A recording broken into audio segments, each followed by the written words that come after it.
time for you to say crazy. Perfect.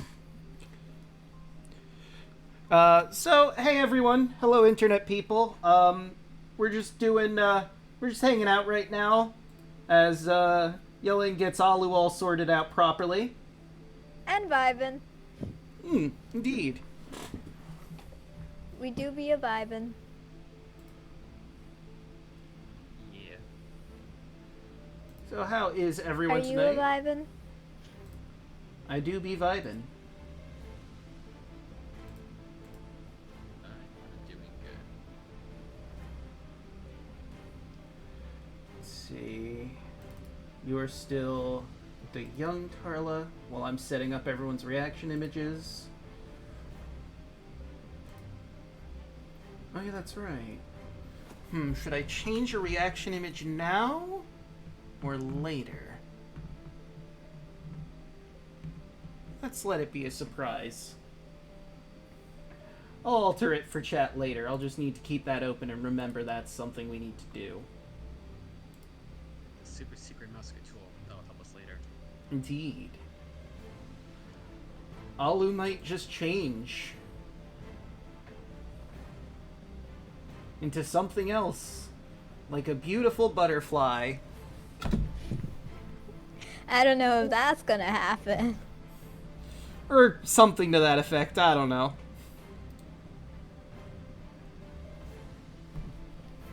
Alu is beautiful. Don't let anyone tell you otherwise. Yeah.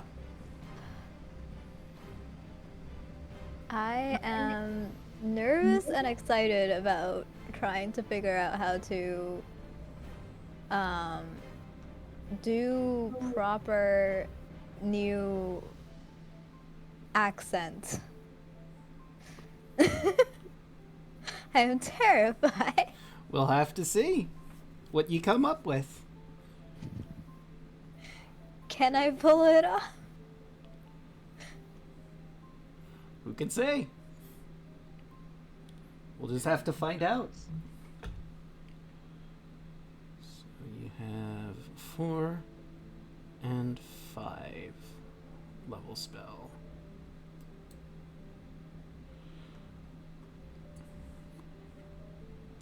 Can add up to 12 total more spells. Neat. And you have to re-add in all the domain spells. Won't it do that by Yeah. default? Some of them, like, identify for whatever reason isn't showing up, so I have to add that, I Well, think. I'm seeing identify in the list here because I looked into your sheet, but I think you did have to click it to make it show up.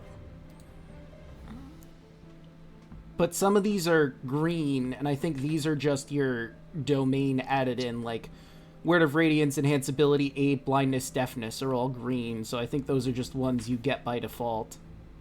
Where the heck is non-detection? Am I just blind? What level spell is it? Level 3. Okay, level 3. Remove Curse, Protection, Waterwalk, Fane, Meltstone, Beacon. Those are the free ones that you should get. Oh, that's one of the free ones? Okay, never mind. And, And that's why it's not Is- there. All 10 of these are free for you. including Fast Friends? No, that one will go into your actual, Wait. like your actual prepared spells. The 10 here that I posted in general, those do not go against your prep spells. Where is Fast Friends? I think Fast Friends is that not one you just get? No. Oh. Huh. That one you might have to just drag from the compendium. Okay. No. I'll just... It is a cleric spell, but you just probably have to It's get weird. it from the compendium. It's weird that it's not showing it then, but so I see there's a pun here. I forget if I read this one, but I'm gonna read it anyway. Why did the bunny go to the hospital? Because he needed a hop oration. I love that.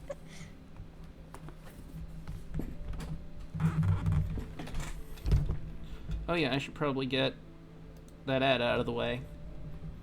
So you don't have people coming in and having to see an ad. Oh, another one? Alright, let's see what else we got. Unfortunately, the ad is rolling, but I don't care. I'll read. Only the subscribers get this pun.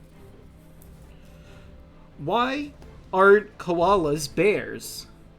They don't need the koalifications.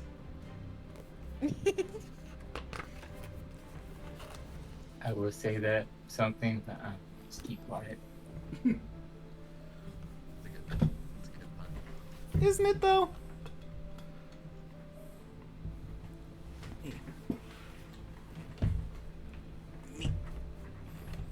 Alright. I'm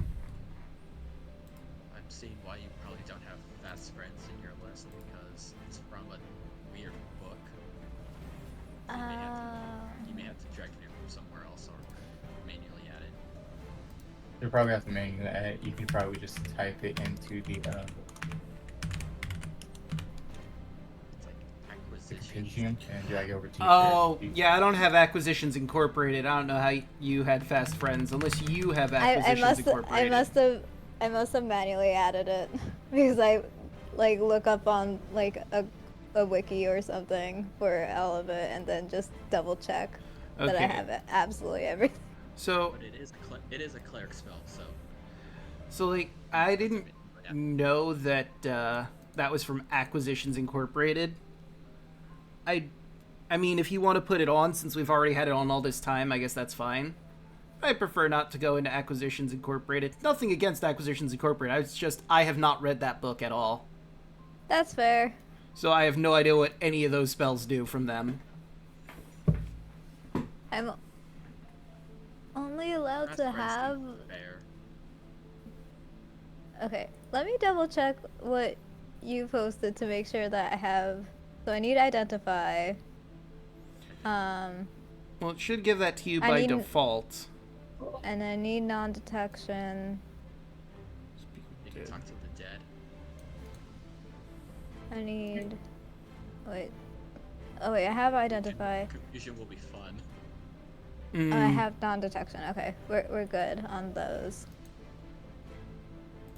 You can also scry. Yep, I got that. Scry is fun. Can spy on someone that you know about. And confusion. No, knowing Alu will probably try to spy on Helio, making sure that he's dead. Like, are you definitely dead? I do not trust. Like- I need to make sure. You're on the boat, you're looking into a crystal ball or whatever you're using for scrying, and just, yep, still a corpse. Good. Okay, he's still dead. Yes. He needs more macros. Oh, this guy need more macros.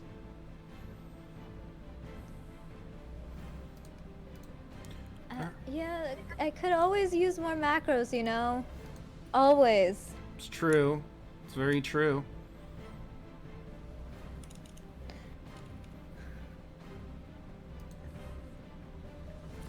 Oh. You know what I just realized? What? I should probably grab my dice in Dice Tower. I find this Oh, game goes a little bit better, you know, if I have dice. Yeah. Kind of important, yeah.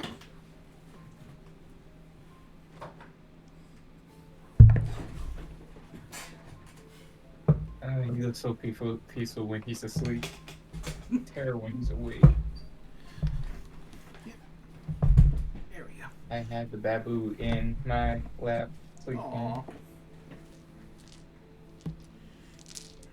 Actually, you know what idea? Let's just do diceless D&D.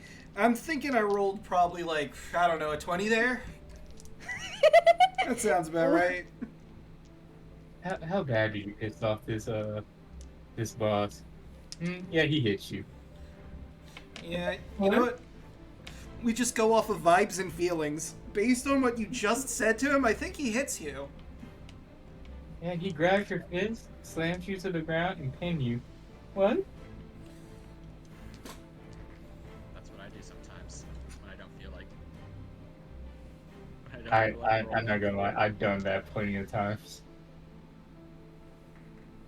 like Just because one of my players gets cocky, I just say, Now he's going to hit you.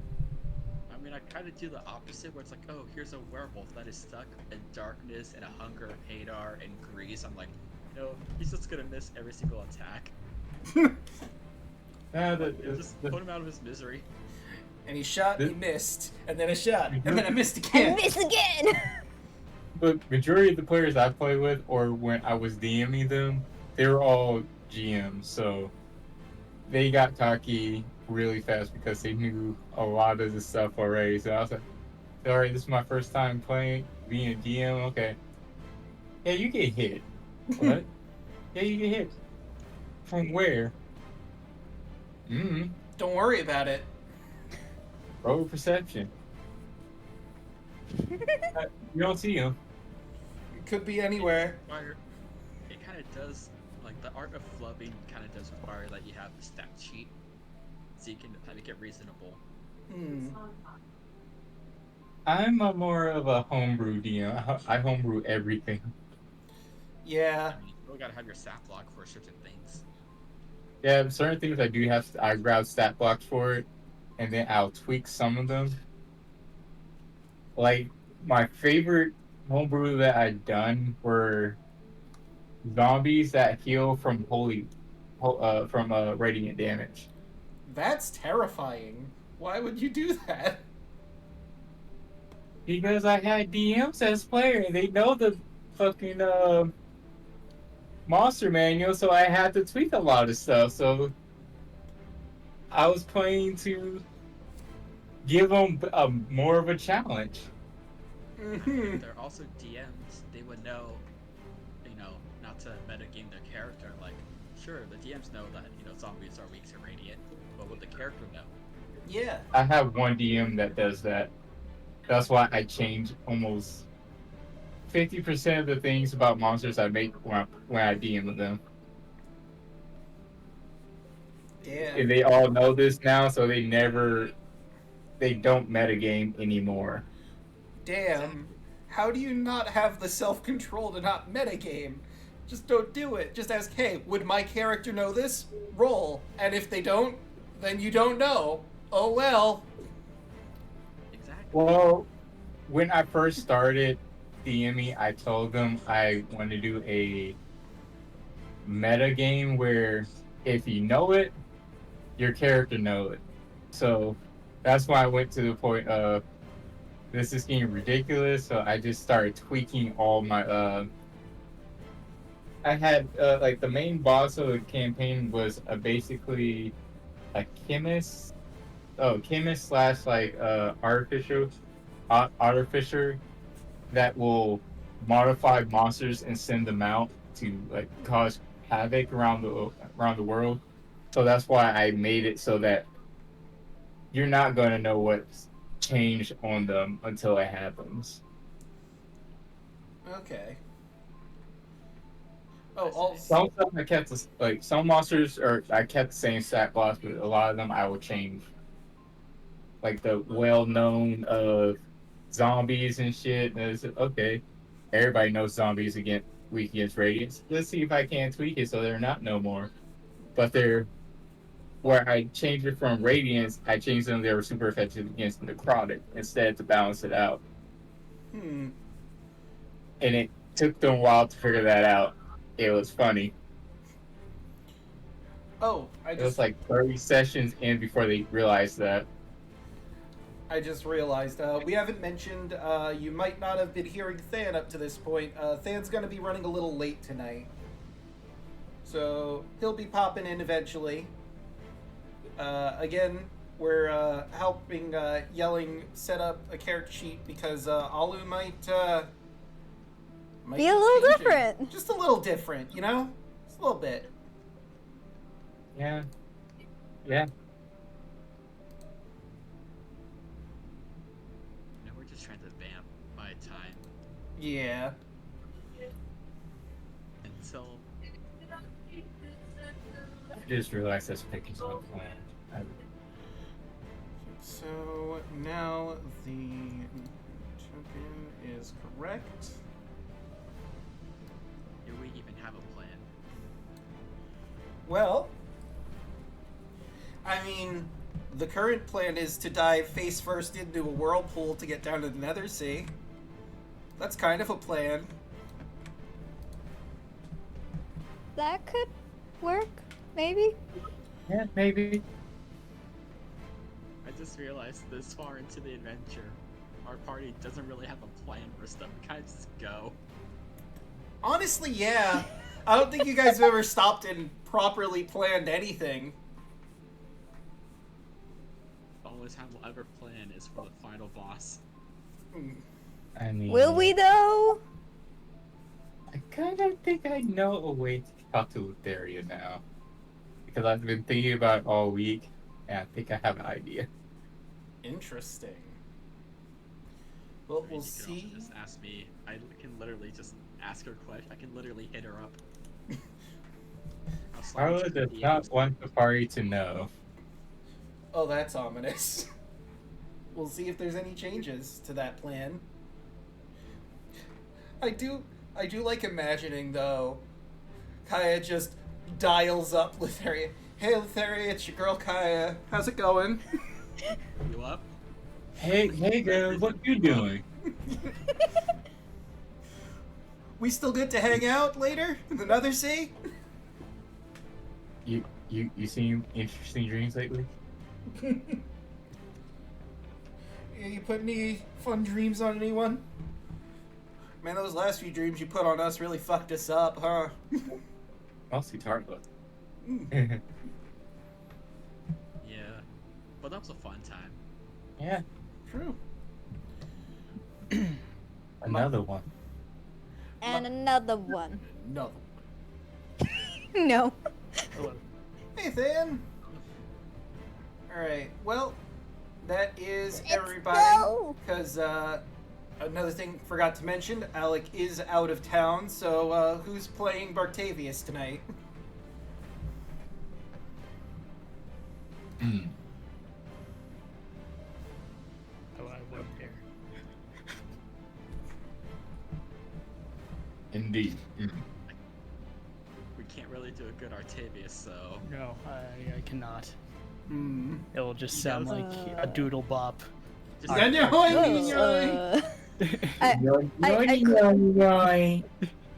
I could try. I don't know if I got the right voice for it, but I could try. I mean, I can do a pretty well, Octavius indeed. But I can definitely try. I mean, I suppose I can do a relatively decent Octavius, but, I think it's Yes, more that, fun like, to have one of slight you. lisp. I mean, you could look at all these seamen here. Hmm. You saw the semen on the Ultros, huh? But, I don't know how Alek does that voice. It's like, it's so like. It's hard. I can do a vaguely similar voice, but more importantly, now that everyone's here that can be here, who would like to do the recap tonight? I already got inspiration, so I'm good. I think we all had inspiration. Oh no. I did it last time. I could do it again. And Actually, we all contributed to last week's. It's true. I did It'll give just blanket be- inspiration. Let's just be Alu. Eh? Yeah, I mean, if you don't have the inspiration, Oh, I choose you. the floor is You'll need yours. inspiration. Would Alu's inspiration, technically speaking, reset over the fact that it's now Alu 1.0 instead of 2.0, which is technically the current 2.0, which is not the. Actually, yeah, I don't think you had. I don't think you had inspiration. So Okay. So. moot point. Indeed. I need a. I'm still figuring out how to do the voice. Okay. I don't know your voice.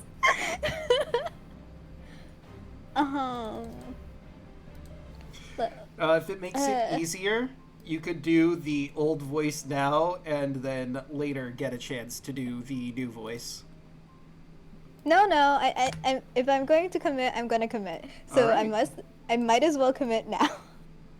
Fair enough. You could just do like a little transition from the old voice during the recap into the new voice. Also I don't think true. I could do. I don't think I could do that well.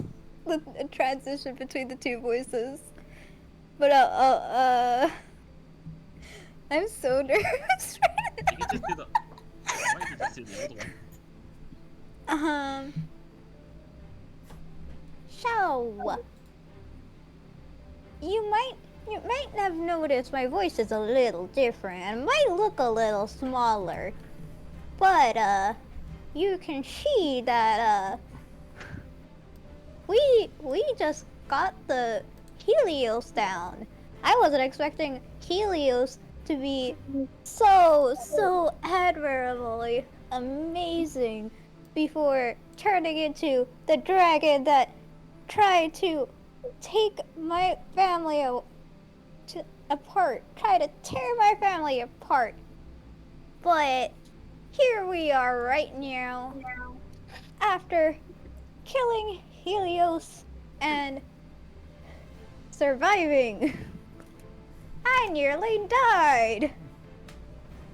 And now I'm back to my original form, a heron gone. And, you know what? I will alter the token now. I was gonna have in-universe turn around and see you in your new form, but, let me do some tweaking here. Do. How was the voice? I liked it, honestly. That's I pretty loved funny. it. I was trying not to laugh, honestly. I'm pretty happy with it. Chat, what do you think of the new Alu voice? New Alu voice just dropped. Who dis?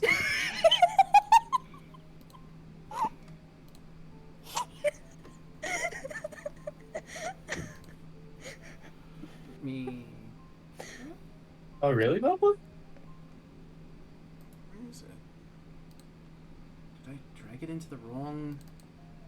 Crap, I dragged it into the wrong folder. God damn it. Okay, so let me see. What's going on over in that neck of the woods? Oh, you haven't heard of the Haragon race? Well, they bunny folk. They came from Wild Beyond the Witchlight. You might want to update the reactive. Yeah, I'm working on that right now. See, Okay.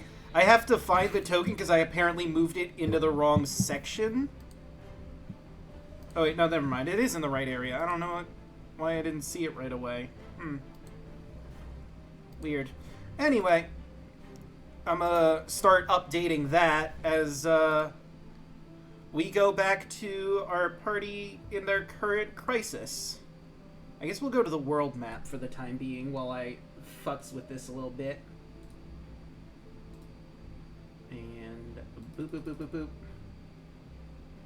There we go. Let me see here. Go to art. Upload the token to there. So now I can do that on my end over here. Save image. Can I not? God dang it. Cancel that.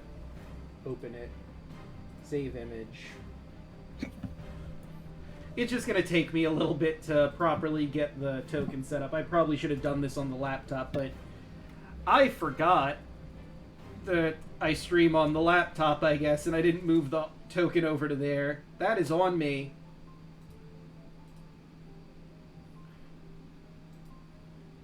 So that do be the situation what we find ourselves in.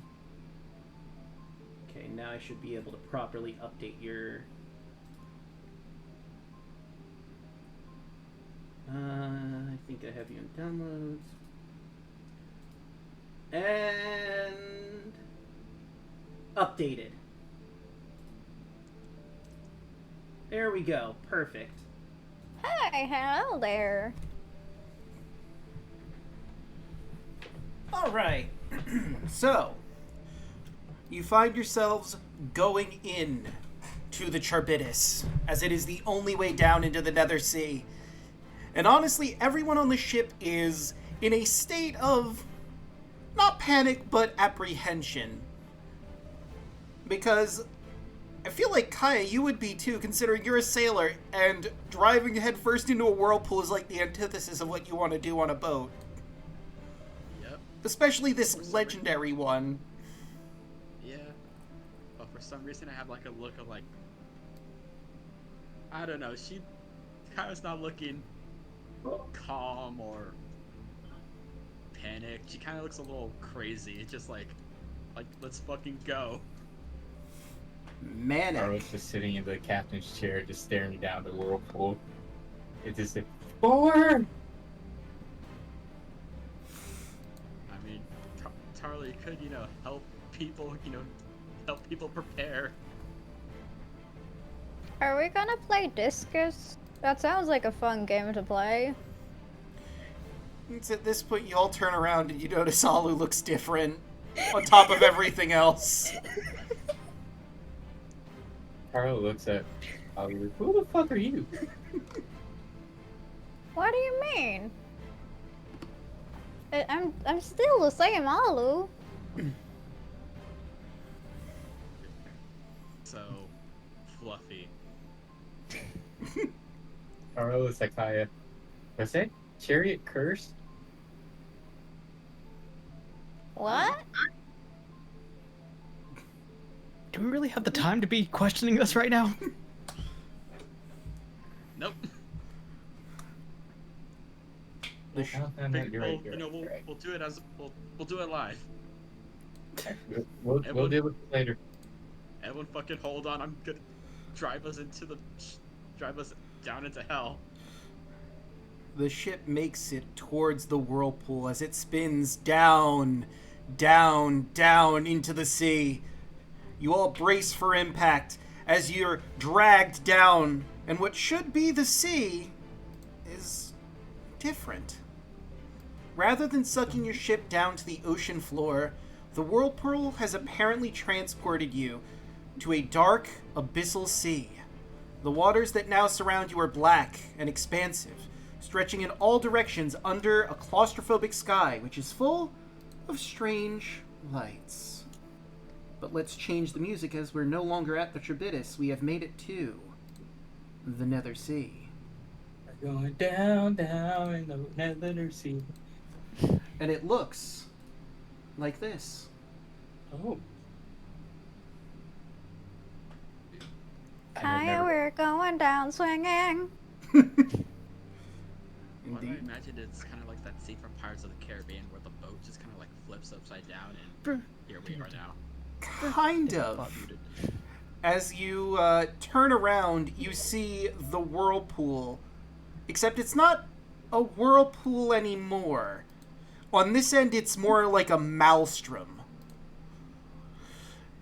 After a few moments of disorientation, you assess your new surroundings. Monotonous black waves and alien skies stretch for as far as the eye can see.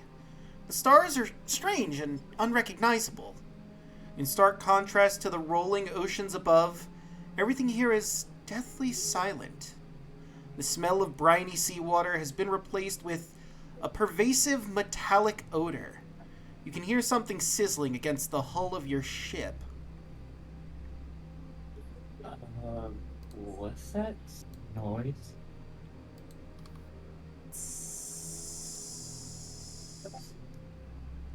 Our goes to the side of the Ship? ship and look down.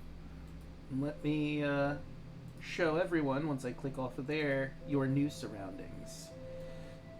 It seems the water here is kind of corrosive. It's not enough to eat in and do serious damage to the boat, thankfully, but it's certainly making its presence know that this is not normal seawater. Alright, guys, do not fall into where that stuff is out there. I'm gonna throw you just away. Right, that's a given, right? I mean, yeah.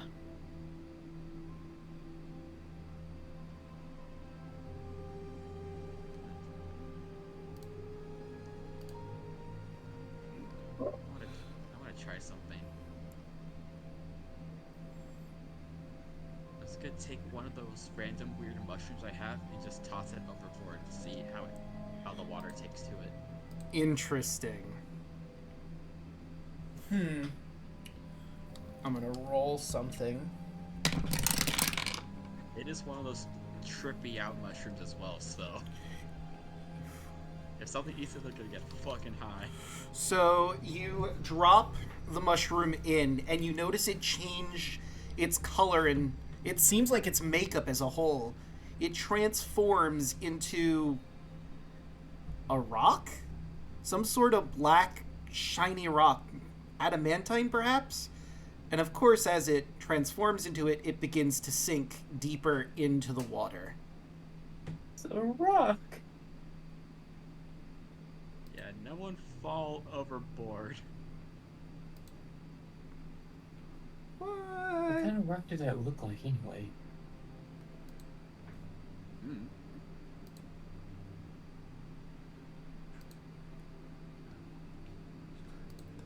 So, where the fuck do we know to go? So, Chandris goes up by you, and Esther appears as well. Esther chimes in first. The mirror prison is over that way, towards those white rocks. And Chandris points out, if you want to go to the Island of the Titans, that's over this way. And very close by to it is the prison cube, which my lady watches over. It's been a long, long time since I've been here. My sojourn in the Nether Sea was a time of joyous awakening. The Lady of Dream dotes on her most loyal servants like a jealous mother, but she relentlessly tortures those who defy her. Surrounded on all sides by such death and darkness, one cannot help but feel alive. And he has a strange smile on his face, just taking in the atmosphere of the realm around him.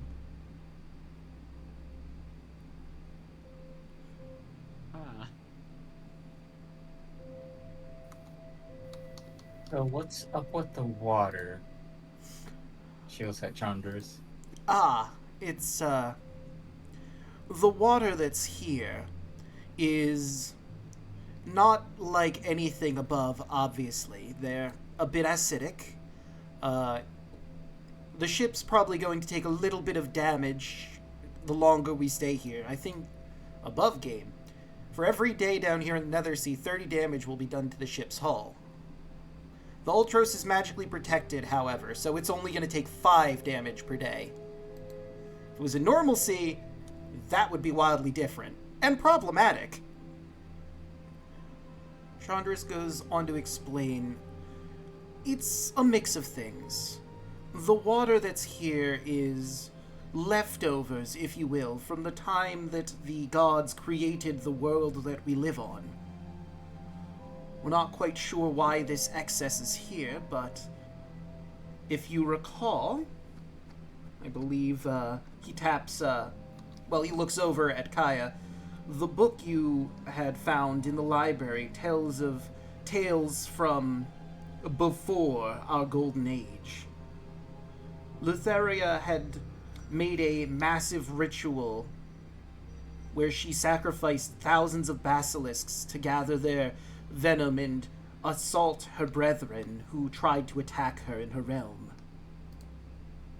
So it's a mix of that primordial soup from the beginning of time, plus a massive basilisk poison thrown into the mix to create this fluid that is acidic and has unclear effects on beings that try to consume or fall into it. Huh. So it turns mushrooms into rocks? Well, that's one thing that could have happened.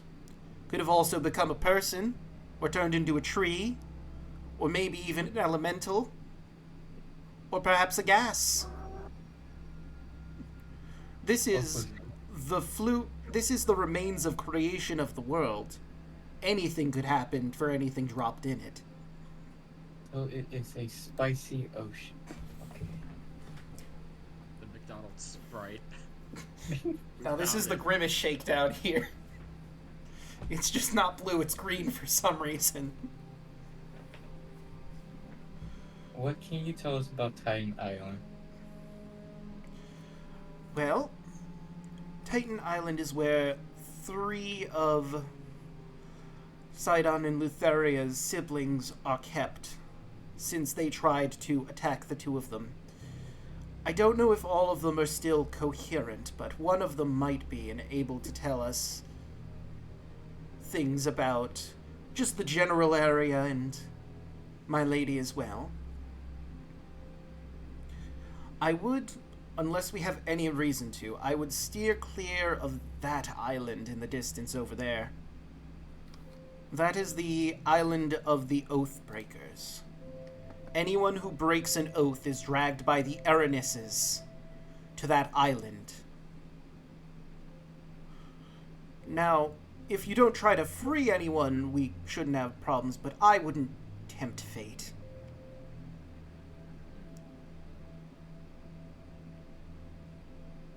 Well, maybe the other Titans would.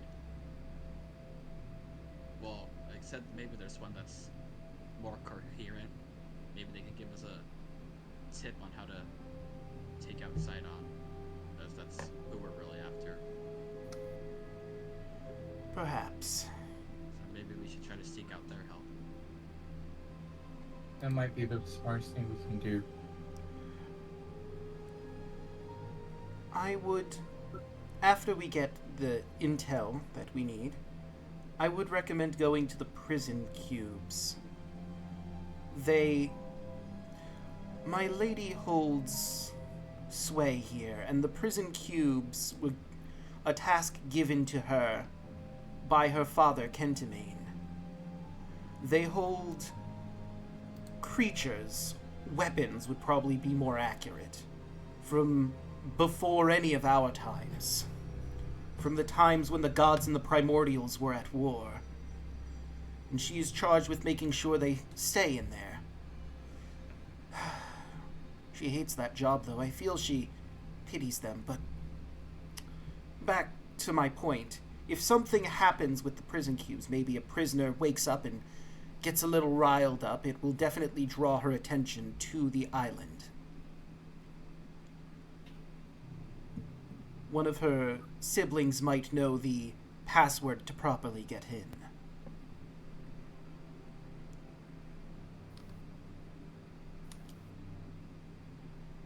Well, I think that sounds like our way in, right? That does sound like a way in.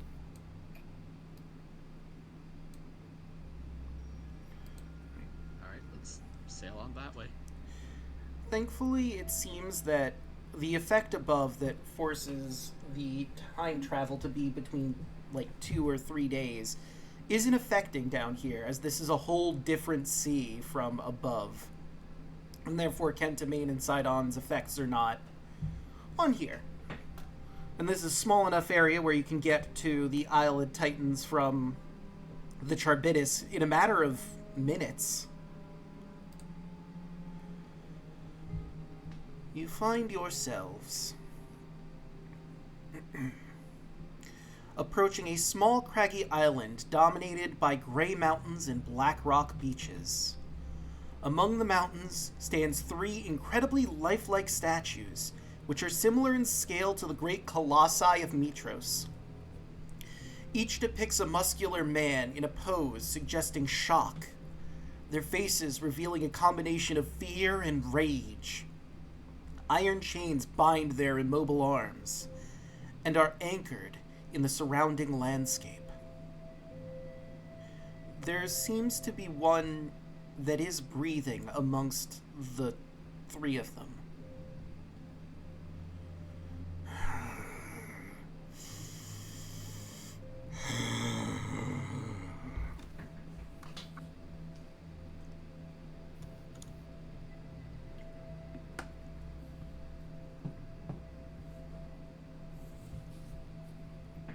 Carla stares at that statue. Hello? Hello?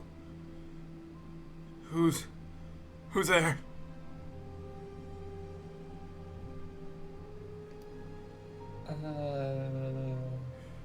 Travelers.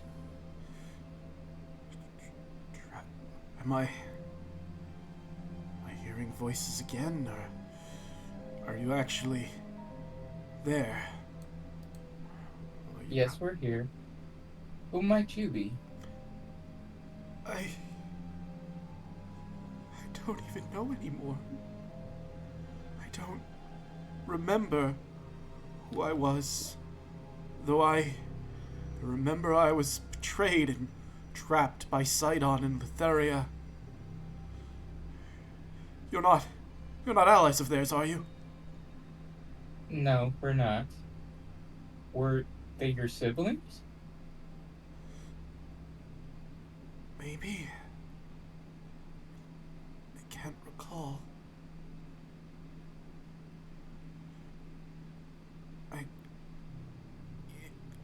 Do you oppose them?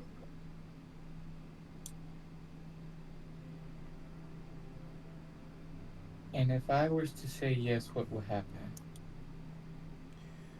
I might be able to help. I don't know.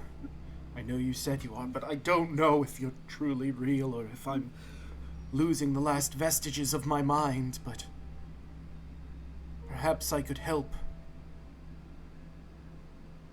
Then yes, we are here to oppose them.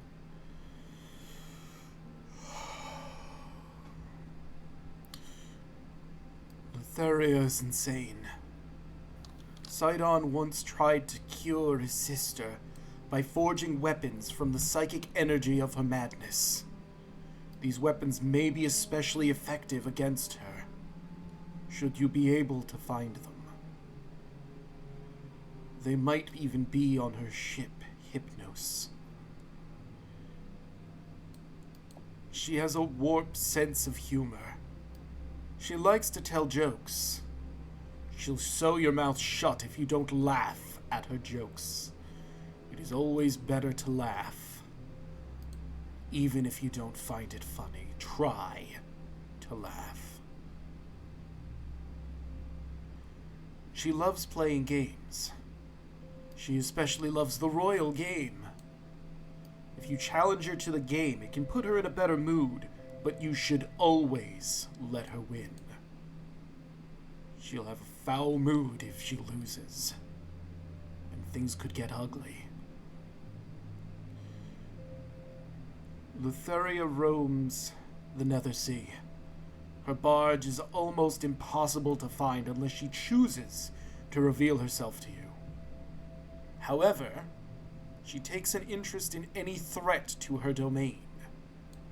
For the gargantuan cubes held powerful prisoners. You could awaken one, it'll definitely get her attention. But you're going to need the password. I can only tell one of you, as such knowledge is incredibly powerful. And it might warp your sanity. Who amongst you is willing to learn the opening password? Taro steps forward. I do. He tries to move, but very clearly cannot. So he lets out a sigh, and he whispers a word in your ear in a language you don't know. And that word burns itself into your psyche. Do not say that word until you are in front of the door of the portal. into the cube. As if you say it beforehand, you will lose knowledge of it. The mortal mind cannot hold this knowledge for long. And Tarla, you, upon hearing that word, you retreat into your mind and you're frozen. That word keeps repeating itself in your mind over and over and over again. For 5 minutes, you cannot move from this spot as that word is swimming in your head, reeling from the knowledge you've just obtained.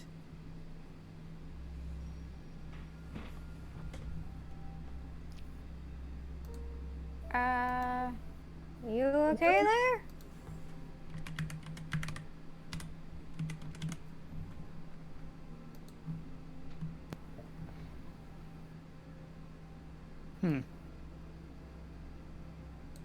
Andrew just pokes her cheek. I'm gonna just say she moves as far as you push her by poking her. She is frozen in that spot. Oh yeah, it works. He was right. What is that, like a curse or something? He looks at him. It's a lot for a person to take. I don't know how long it'll take, but I believe she will come back to her senses after some time. Again, Dilea to Tarla. Dilea to Tarla. she will not be able to respond, I feel. Again, This will be fun. each person handles the knowledge differently. This is how she handled it. Do not So- let her state the word until it is time. So, wait, Alu said Earth Tarla. Dilea. Darla.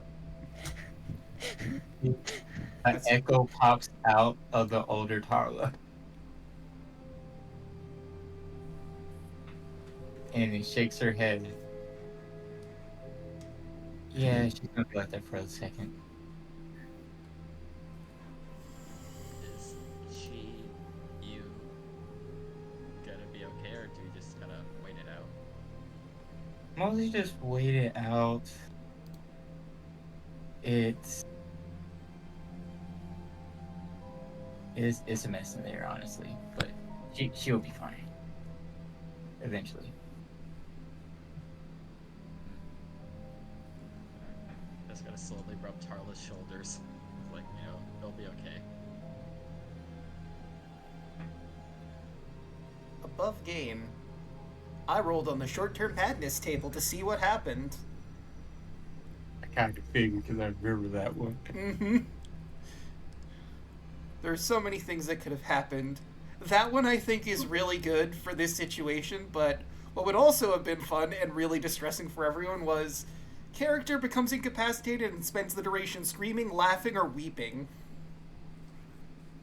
That probably No. would have been more concerning. I would have been hit with the Joker juice. But eventually, 5 minutes pass, and Harley, you come back to your senses, seeing your echo out, and everyone around you concerned. Why you guys looking at me? You went down the dipshit. Oh, you're back. You okay there? Yeah? It almost was like you were gone from Dilea entirely. You were kind of just like, what's the word? Just, no, that wouldn't be the correct word. You were just kind of just out of there for a moment. Your echo told us, things will be fine. You just have to wait it out. Tara looks at the echo, seeing the elder hurt. What the Don't worry about it. Don't worry about it. If you need to talk, About your issue, you can talk to, one of the five of us. One of the what? And she disappears.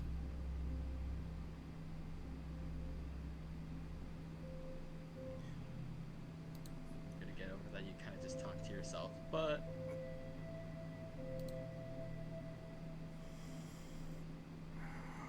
I guess we just move forward then. How does the Echo know that you are fine, but you don't know the same? I'm getting confused. Anyway. Arlo shrugs. I don't know.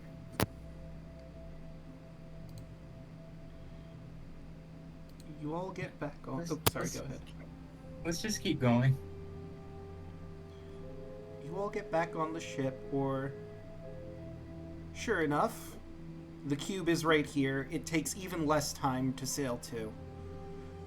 As you approach the cube, you notice that it is almost soaking in the waters, or whatever this is, around you. It's massive. It does have holds in it to climb, so I'm not going to make you roll athletics or anything. But allow me to shift our view so you can see the just general scale of this thing in comparison to all of you.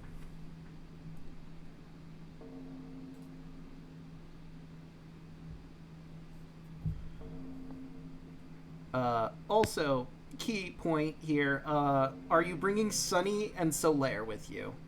I imagine Solaire, yes, because Solaire can take care of himself. Sunny, do you take Sunny with you?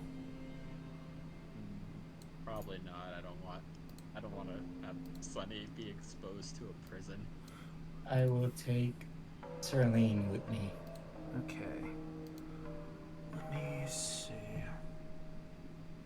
Why is the screen black for me? That's strange. Hold on, let me take a look, see if your vision is off. Nice. It's same for me too. Your vision Just- is off. Let me Just looked at my fix health that. bar. Nice. Nice. There you go. Alright, and let me also turn on yours, because you have a new token, so I don't think I turned your vision on. Paragon don't have dark vision, right? Just regular vision? No, I don't think so. I just had it up. And, okay. I think you should be able to see now? Yeah, I can see now. Look at that thing. Whoop. I'm gonna move you to the top of the cube. They do not have dark vision. Okay. And let's... At the very top of the gargantuan iron cube, there is a complex contraption, like a massive hourglass that stands more than 30 feet tall. Sand empties from the top half of the hourglass into the bottom half, with aching slowness. Drilled into one corner of the cube surface, there's a circular portal of black metal. Anyone who wants to could roll me an Arcana check to figure out what the deal is with the hourglass. I forgot to read those books, damn it. Power of knowledge. All right. Kaya and Tarla. Okay. Ollie, would you like to roll Arcana as well? I did. Oh. 23 on Alu. Oh, yeah, there it is. I think it blended in for me with your rolls from The earlier for previous HP. rolls, yeah. So, Alu, Kaya, and Tarla. As you look at this hourglass, you notice that based on how much sand is in there, and just some reasoning, you get the feeling that it'll take 3 centuries for all the sand from the top to reach the bottom. This seems to be some sort of timing mechanism. You get the impression that when the sand reaches the bottom, the creature that's imprisoned here will be released. And based on how much sand is at the bottom, this is something that happens every 1,000 years.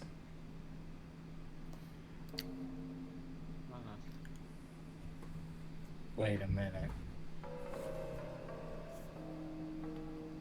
Is it every 1,000 years? Yep, every 1,000 years, the sand drains from the top to the bottom, and whatever's in this cube is released.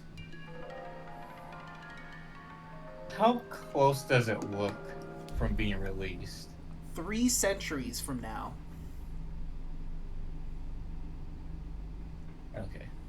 So, probably not in any of your lifetimes, but this is probably something to keep in mind to tell later generations, because something is going to come out of here.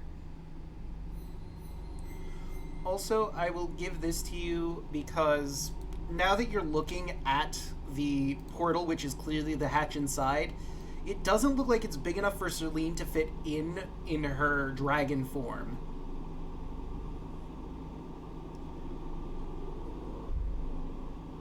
It looks large enough for humanoids like yourself, medium-sized creatures. So if you do want her to come along, she's going to have to remain in human form, which is going to limit her capabilities significantly. I'll have her go to human form. Alright, then let me grab her human token.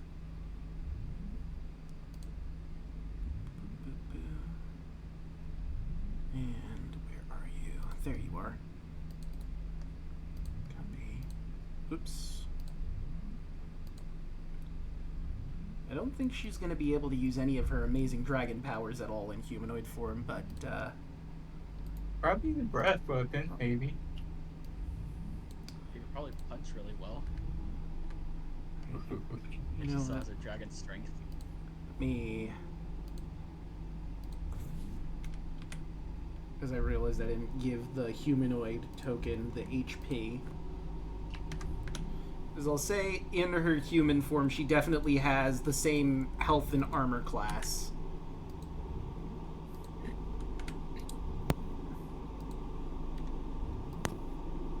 There we go. And we'll just... pop.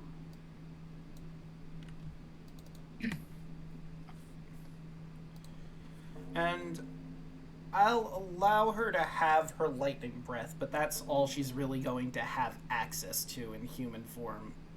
Like, if you give her a weapon, she'll be able to use that weapon like any human would be able to. You're saying she won't be able to use her legendary action attack of tail? No, she won't. I mean, it would be funny if she tried to. She'd just swing around and nothing would happen, but I'm pretty sure she knows what her body's capable of in this form. I'll move Kaya out of the front. So, this black portal here, this seems like the place where you need to utter that word that is seared into your mind, Tarla. Tara looks at the door and she says the word. You utter the word and it feels like the weight of the world has finally been lifted off of your shoulders. You feel serene. And once that word is uttered, you forget what it was. And the hatch pops open. Who is the first down into the cube? Just for the sake of, you know, putting you all in the map inside the cube. I'm the smallest, so I should probably go last. Just saying. Kaya's gonna step behind you. I'm gonna join you back here. I'm not really going to be fighting or anything, so I'll just be chronicling back here. And You're taller than me! Yes, but I'm not going to be fighting. I have no need to be in the front, so...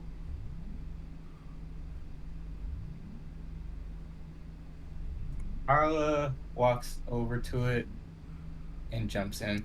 Okay. So, I'm gonna give this to you too. I wouldn't recommend jumping in because there's a staircase. Unless you want to roll a dex save and potentially clatter down. But you can see what's going on here. Do I see the staircase? Roll me a perception check. I think only me and Andros are the only ones with dark vision. You Okay. would be correct. So, in the starlight, with that natural 20, you do notice that it seems to... the levels of the floor there seem to go down much like a staircase.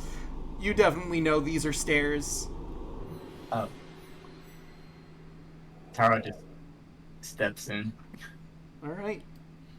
And I will put Tarla near the bottom of the stairs in the cube. Before I start describing what's in this room, who follows Tarla down? Surly be right next to me. Okay. Serlene.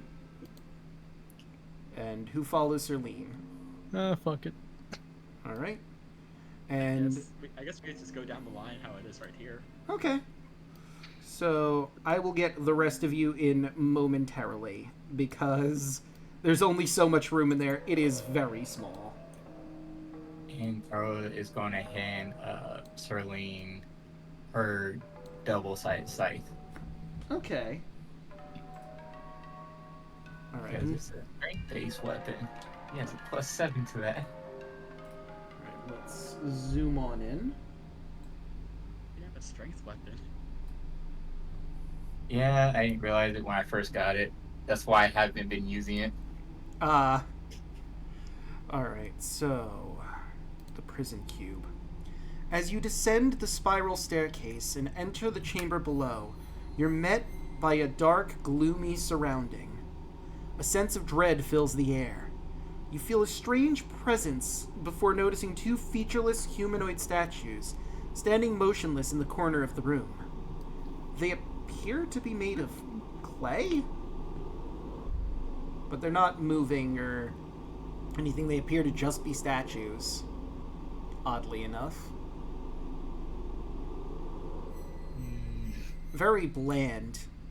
Like I said, no features at all. I don't trust it.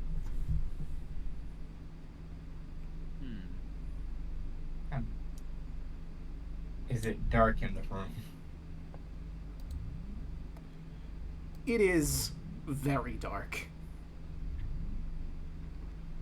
Like, I did this for the sake of ease of being able to see, making it daylight mode in here, but it is basically darkness. Then Tara will be holding Serlene's hand. Aww. If only we had light sources. If only. Oh yeah, right. Hold on. Wait, I clap can on. probably. In question, does this work for my bond? I was about to say I still got my my gem of brightness. It's true. Hang on 1 second. How much light does the gem of brightness produce? I just let it out. Pretty sure it's like 30 feet of it. Okay, so 30 foot. Yeah, 30 foot radius of both. So 30, 30, save. And the reason why I have daylight mode is so all of you could see the cube. So now I will shift it to regular dynamic lighting. Boop. I was about to ask, if I'm holding her hand, does my blessing go off? Let me take a look-see.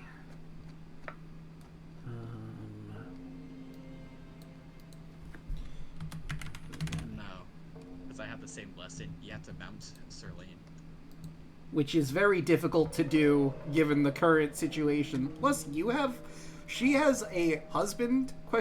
And you have a fiance, so, like, you know, unless you're polyamorous. We're like sisters. Yeah, which is what adds another extra layer of gross. So anyway, you're currently on the stairs. Do you want to step down off the stairs and look for one of these two doors? Yes. Right, so that's the first step off the stairs right in front of you. As you stand there, the statues' heads turn. You were right not to trust them. Yeah, I knew it. Do.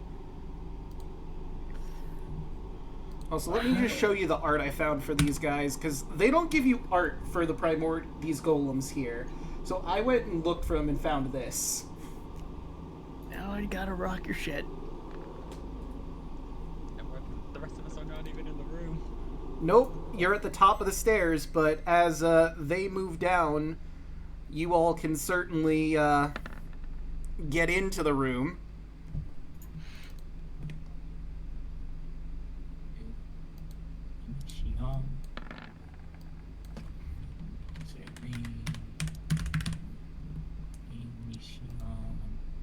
God damn it. I'm not sure if it means anything, but I'm setting light on myself as well.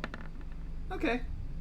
Wow, that was a garbage roll for the primordial golems. Oh, it just marked it as clay golem even though I changed it. Damn it. Now we gotta rock your shit. 1d10. God, these I see where I messed up. golems. No, they're primordial golems. In fact, you know what? I'm just gonna add it back Looking in. at the art, they look like clay, and I'm having PTSD. I mean, I did say they were made of clay. Oh, that's a shame. Okay, so they rolled a 1. Descending order. Andros, you're first, and you could very easily just, you know, squeeze past Serlene and get down to the bottom of the stairs. Yeah, okay. I do that. All right. So who's What, your first target here?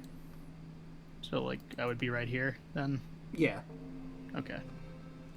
I might as well just kick this off with the first one that's in front of me.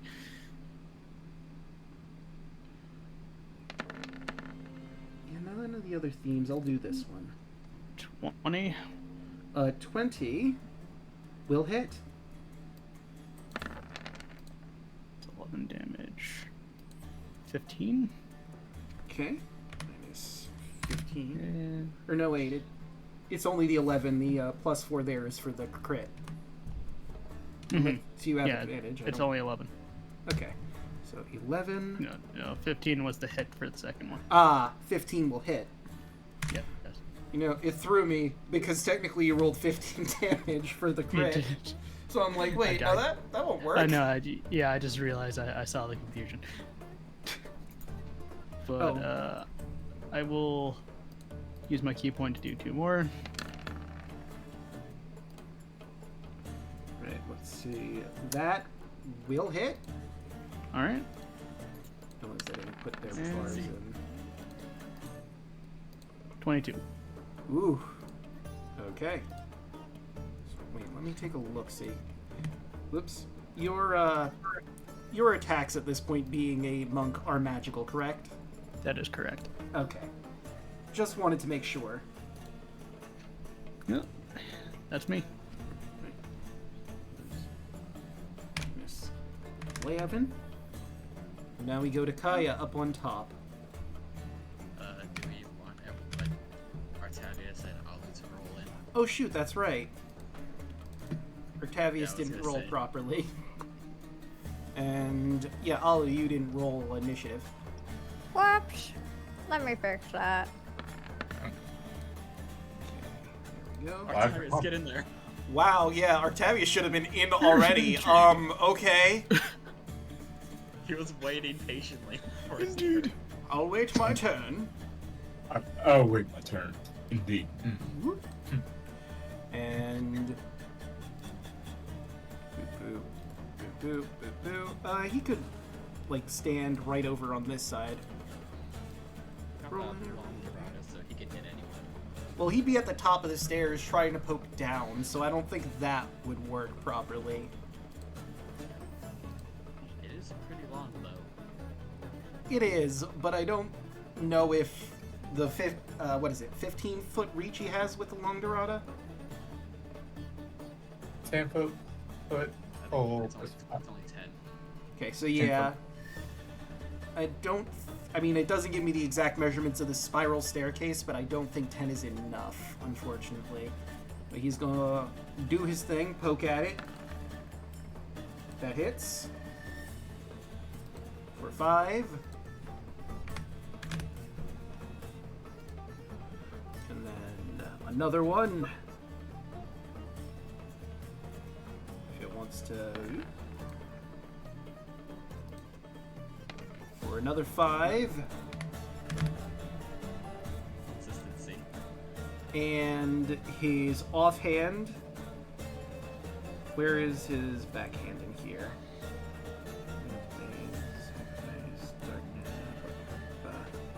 Thought it'd be near the top, but I didn't see it. Unarmed strike? That doesn't seem right. Are you looking for his pole arm master? There it is. Polearm bonus attack. There's a lot in his attacks. I had to go. Hey, look, 5. The consistency of the 5e paladin. All right. All right. So that's Octavius. Technically, he should have gone beforehand because that natural 20, goddamn. But Oh well. yeah, we'll fix that next round. But now it's Kaya's turn. Oh wait, and Solaire would be flying in. Yoop. Does Solar want to be in with these things?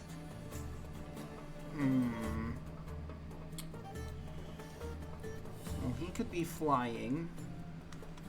I don't know if he probably doesn't want to spend his breath weapon right now. So I think he's just gonna hang out at the top of the stairs flying for the time being until he can get a better attack in. We'll say he's 40 feet in the air flying. Okay, now it's Kaya's turn. Gotta get in there. You do. Yeah. So get me in there. Okay, so Gotta get in there.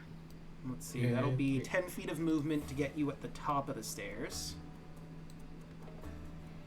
And I have range, so I can hit stuff. It's true. So we'll say, for the sake of argument, you're 20 feet in the air from the top of the stairs. You can't really get a good shot from there, but if you move like just a little bit forward, you should be able to get a clear shot on both of them. Alright, I'll move a little bit forward. Square. And...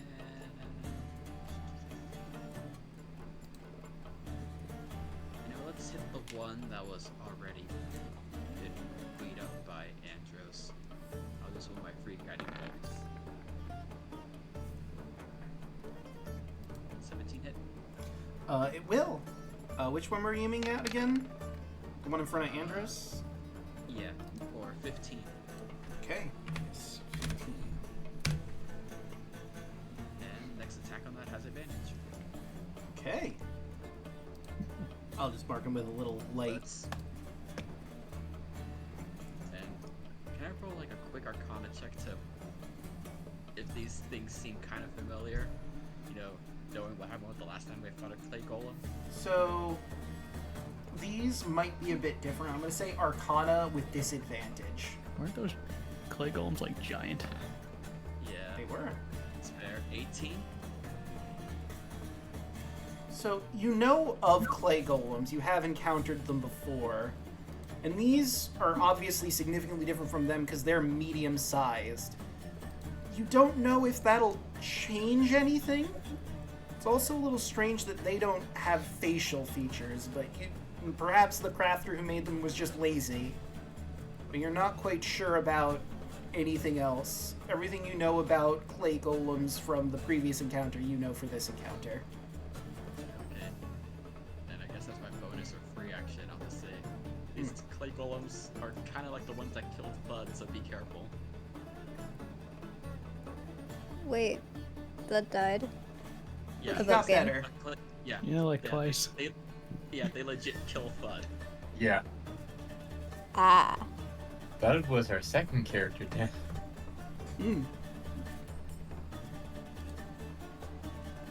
Those here, he'll probably be traumatized right now. Anything else for your turn, Kaya, or was that it?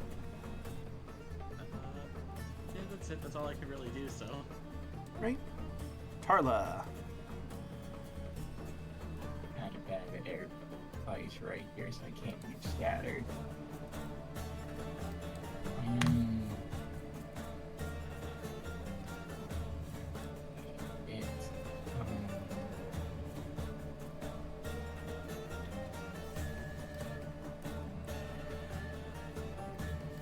So I'm gonna just hit him with my chakra. All The right. one that, this one here.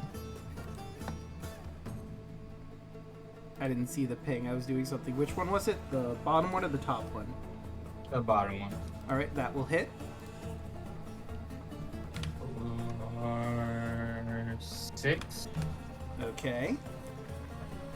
Second. That'll hit. For 8. Okay. And then offhand. 9. That will not, but it might hit the other one. So roll the attack for that. 14 will hit. For 6. -6. So it bounces off of this clay golem, and then Octavius puts his shield up really quick to bounce it off, and it hits the other one on the other side. Alu! It's a bit cramped in there, but it's going to take you 20 feet to get to the top of the stairs here, and it is very crowded in this room. Ah, there's a room. I couldn't really see where I was going. I found the room. Okay. Let's see what I can do. I'm going to create food and water because clay sounds like something that can dissolve in water. I see. So let me... Yep, we know that's Alek for sure. If there was any doubt, you now know with 100% certainty. Yep, that's Alek. Who else but Alu? Da-da-da-da-da-da. So a thin layer of water just fills the floor in the room. The clay golems don't really seem that perturbed, though their legs do seem very moist. This was baked, the clay, but it does look like it's gotten soaked. Also, there's food, and it's making like a slurry on the floor. It's not the best. It's kind of gross for anyone standing in it. Anything else, or is that it? For now, that's going to be my turn. Alright, Serlene. Serlene is going to come down the stairs to the corner here. And the scythe is a 10-foot reach. So, like, the scythe is a swinging weapon, though. It might have 10-foot reach, but I don't know if it's feasible for her to be able to, like, slash over Andros' soldier. Like, with the Dorada, that's a stabbing weapon. It's easy to, like, stab underneath someone's shoulder or above it. With a slashing weapon, you have to swing that thing, and Andros is very clearly in the way. Do you need an extra spear?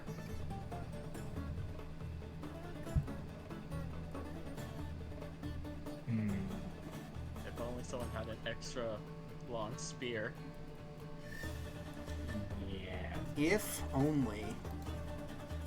If only you knew someone who had extra random shit on them. Use the hand. Oh, well. Saying I have another spear. I kept one spear. Yeah, we might want to get that spear too, Serlene. Yeah, but... Do you want my wand of binding? Does that help? I mean, you could have used the Wand of Binding. It still can do what a Wand of Binding do. True. Can she tell Andros to duck as she swings? I'll allow that, and he just has to make a dex save. Okay. Oh yeah, and I have to roll how many charges you got back from Wand of Binding after the... So you had 2 dawns, so that's 1 charge. That's... Well, technically it'd be 2 charges, 2 charges... Okay. So that'd be 4 charges back, and you spent 5 originally from that. From the 7. She keeps her 3 attacks or just 1? See, in the humanoid form, Trying to think of what an equivalent of her current form would be. I think she would just get 1 attack. I mean, she's not a fighter in this form. I mean, I'm not giving her the statistics of a noble, of course, because this is a polymorph dragon. So we're kind of playing it loosey-goosey here, but I'll say she gets 1 really good attack. Okay. And boop. 30. A 30 will hit. Oh boy. So, Andros, about that dex save.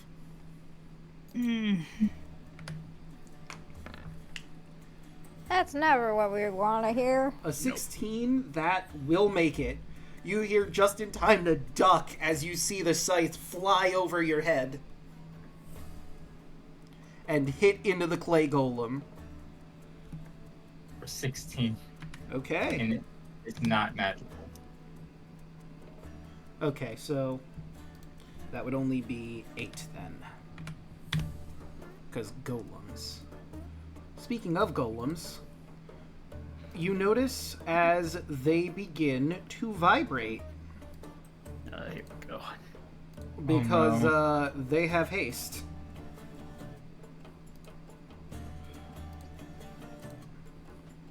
Now, haste gives you multiple attacks, correct? Even after just casting it, so they should get like 2. It gives you an extra action. Okay, so they would get to do haste and then take their action as normal.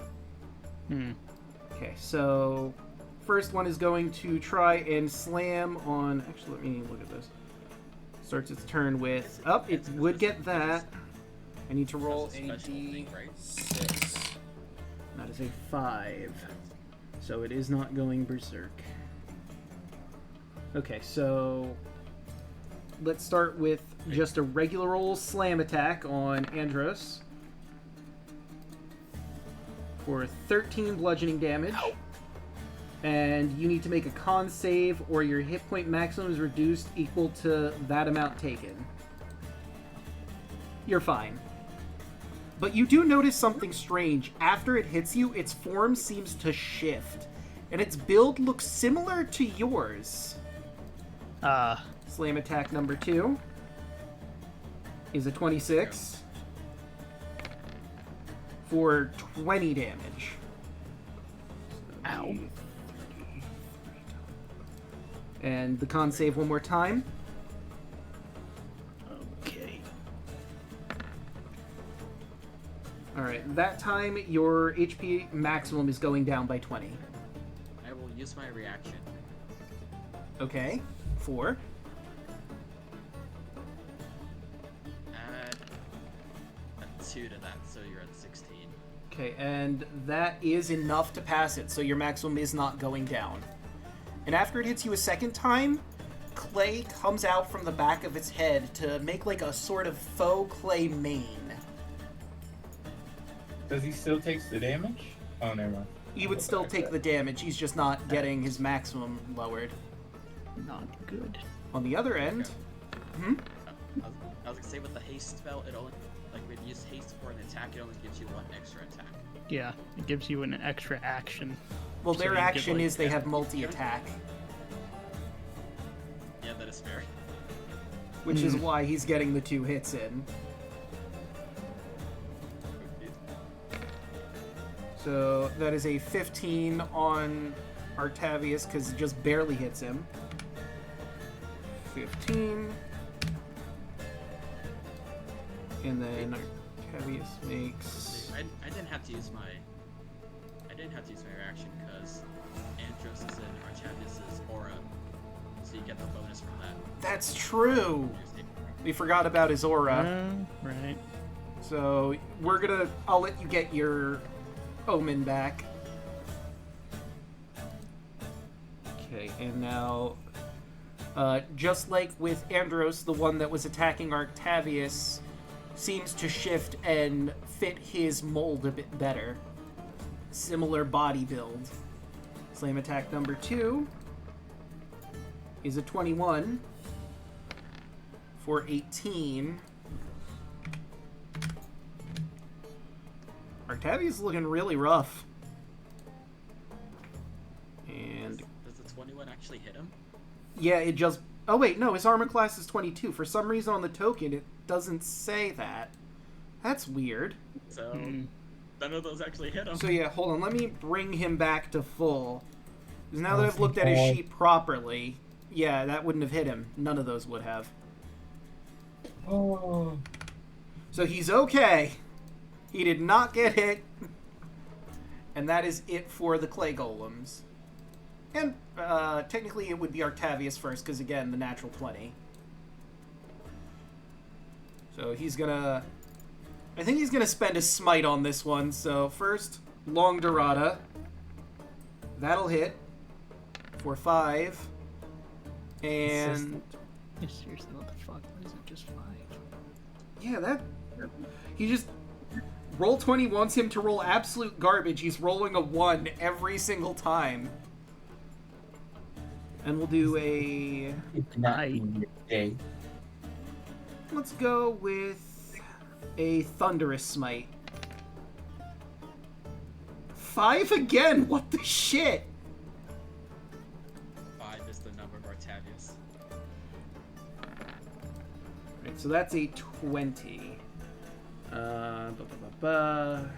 Okay, so he does succeed. He won't get pushed, but he will take that 5 damage. God damn. Okay. Alright. I think only roll 2 thunder damage. Yeah. When you're doing that roll for Octavius, that like as long as he keeps concentration, he can just use it once per turn. He can keep using it once per turn. Yeah. Right, so that will hit. Let me guess, 5? Yep. Fucking called it. Nice. What the hell? We need to have Alek just redo this sheet. Or redo his Dorada. Because it's cursed. Yeah, what the fuck? Alright, I also have to You are lower not my these slots. Thunderous Smite was a level 1, and we only did it at level 1, so that's fine. And then... Offhand... 5. 11 will not hit. And I'm not going to use his inspiration, because that seems rude. Okay, Andros, you're looking at a vague facsimile of yourself in clay. There can only be one. That'll hit. Fucking crit him. He took immense offense. And that will also hit. For 8. Then I will spend a key point to do 2 more. Right, so that's gonna hit.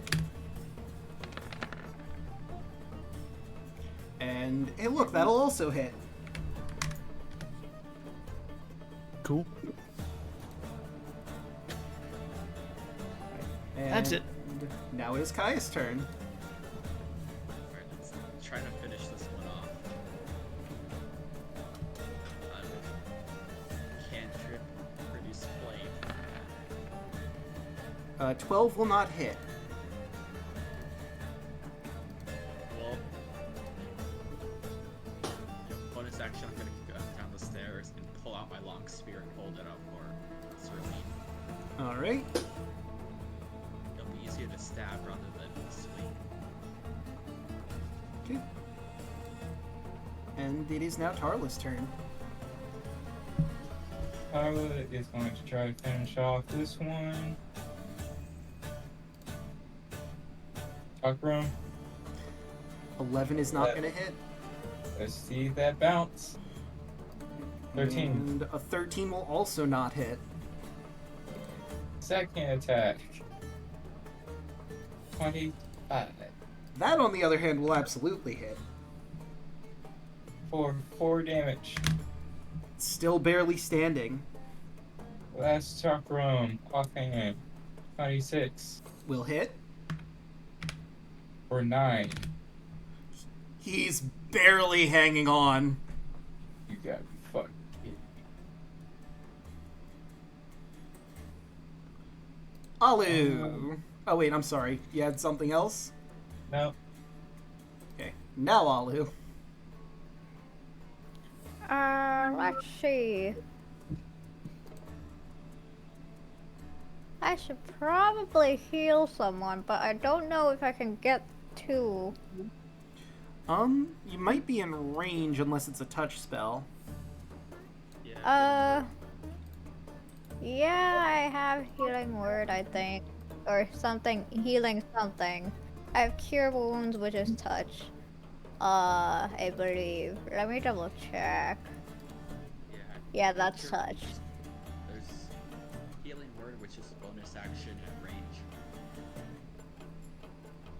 If you took that. I don't have it ready. Let me see. That's unfortunate. Well, I also measured it out. If you wanted to use a touch healing spell, you can move through ally spaces. It would be 15 then feet come to back. get where Tarla is and hit Andros, and then you would move the 15 back to the top of the stairs. Or would staff of healing work? It's true. Let me take a look at the Staff of Healing. Because that might give you... Well, I know it gives you some various healing spells, so let's see what that do. As 10 charges, while holding it, you can spend one or more of its charges to cast one of the following spells from it, using your spell save DC, spellcasting modifier. Cure Wounds only costs a single charge per spell level up to 4th level. Lesser Restoration is 2, and Mass Cure Wounds is 5 charges. Obviously, there's not a lot of people that need healing, so Mass Cure Wounds isn't necessary. Cure Wounds, on the other hand... Those are all touch. Are they? Cure Wounds is touch. Yes. Mass Cure Wounds wouldn't be, but there's not... He's the only one that's hurt. Although you would save a spell slot by using the staff instead of, using the slot yourself, if you wanted to do that. Or I can take care of the golems with the water we already have. I mean, that one golem in the south does look pretty rough. Control water. And No. That'll hit everyone in the room if you use it. yeah, Wait. if you're doing the whirlpool, it's gonna hit everyone that's on the ground floor. Is there anything that's tiny enough that can affect just one or two specific individuals and then not have to worry about, or Redirect flow. whirlpool?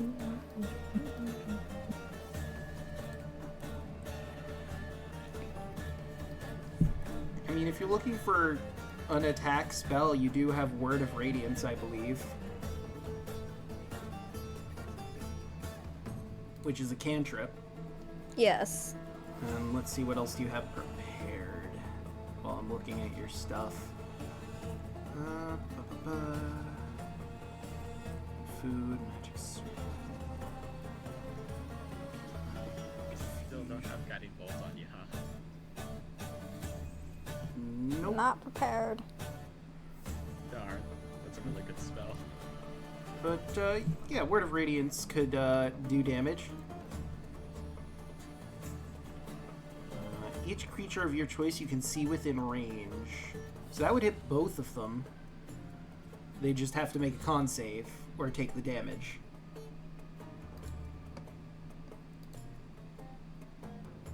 I'll do Word of Radiance then, if it doesn't negatively affect anyone else. You know what I just realized? Haste also gives armor class buff to them, so... Oh well. I'll keep that in mind now. Yeah, it's +2. So for the next hits that are going to be done, I'll keep that in mind.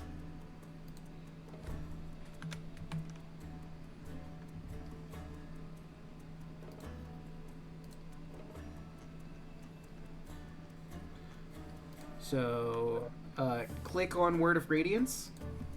Okay. Okay, so they need to make a con save. And that is a failure. And that is also a failure. So they both take 7. So the Andros clay golem falls into ruins before your eyes. Let's see. Word of radiance. So what is your word of radiance that you shout?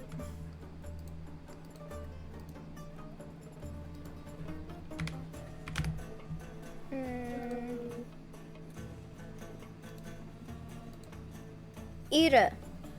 Eat it. Your words, supercharged with power, release a light shockwave that hits the Andros clay golem and knocks him into ruin. And the other one takes a decent chunk of damage as well.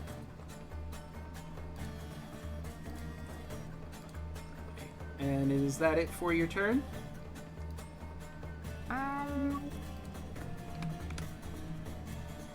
Those who are low in health is now saved, right? So we're good? For the time being? Yeah, Andros is alright for the time being. Okay. Then, yeah, I'm good. Alright, next up is Serlene. Just gonna take the long spear from Kaya. It's a strength. If you two-handed, it'll be a D8. One-handed a D6. And she will two-hand it.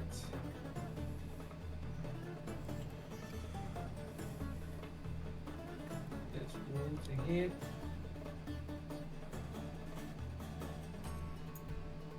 Ooh. 28. That's gonna hit. Two-handed. Boop. For 9. Alright, alright. And that will be her turn. Now for the clay golem. Seeing how it had some difficulty with Octavius, it's going to turn to Tarla. Uh-oh. Come on and slam. 12's not going to hit. Oh. Will Miss. 15. That's another Miss. 15. That is a 19. Fuck. And you take... How much off? Why is it not? How much off? Okay, ignore the second one. Oh wait, it's the same either way. You take 9 Yeah. damage, and I need you to make a con save. It was by 2 for my armor class is 17. Reaction, whoa. Okay, never mind, he misses. Or it misses? Unclear.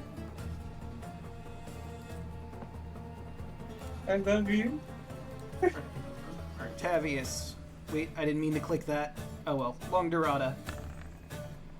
17 will hit. And that is a 9, and we'll add on a nice spicy thunderous smite. Because he's still focusing on it. Where are you? There you are. Now let's see if he makes that save. So that is a 9. And that is a strength. And he just makes it for 8. Actually, hang on. Let me check something really quick. I don't think so, but immunities... No, okay. Must be another thing I'm thinking of. Alright, and... Alright. Importantly, polearm! A 13 will not hit. Andros. He has 2 attacks. 2 attacks and then pull him. Oh, I thought I did... Oh, wait, I only did the one. My bad. Mm-hmm. Indeed. Let's do Long Dorada 2, which also misses. Okay, now it's Andros' turn. Right.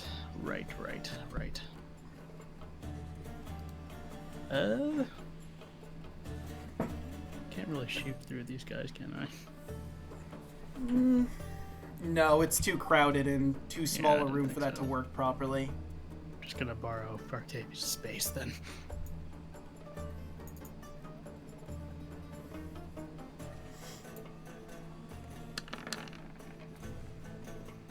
Yeah, that hits. Cool. And that doesn't. Very well. Well, good. No, I'm not gonna do that. I don't want to spend more. That'll hit. And that will also. Cool. And I will just get out of Octavius' way. Right. And now it is Kaya's turn. I'm just gonna throw another fire, produce flame at it. Crit. Yeah, that's gonna hit, surprising no one. Nice. For 11 fire damage. 11. And I'm gonna move a little bit up the stairs so there's more room for people. Okay. Tarla. I think I'm back. Did it use this reaction already? No, I don't think it used a reaction.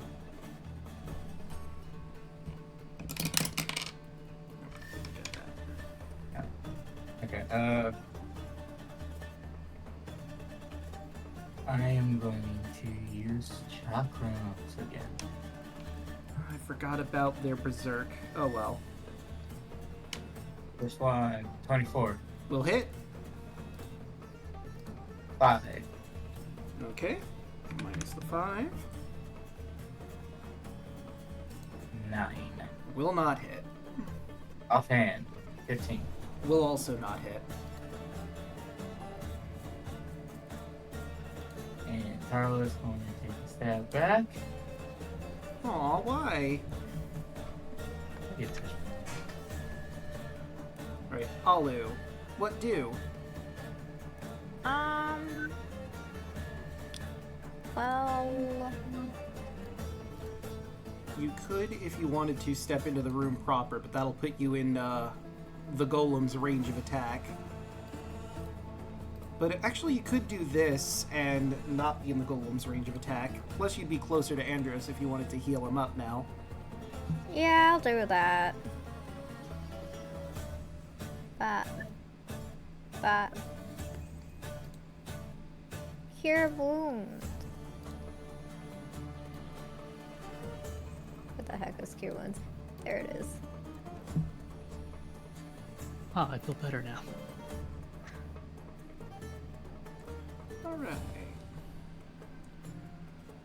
And Does that help a little bit? A little bit. I will take any type of healing.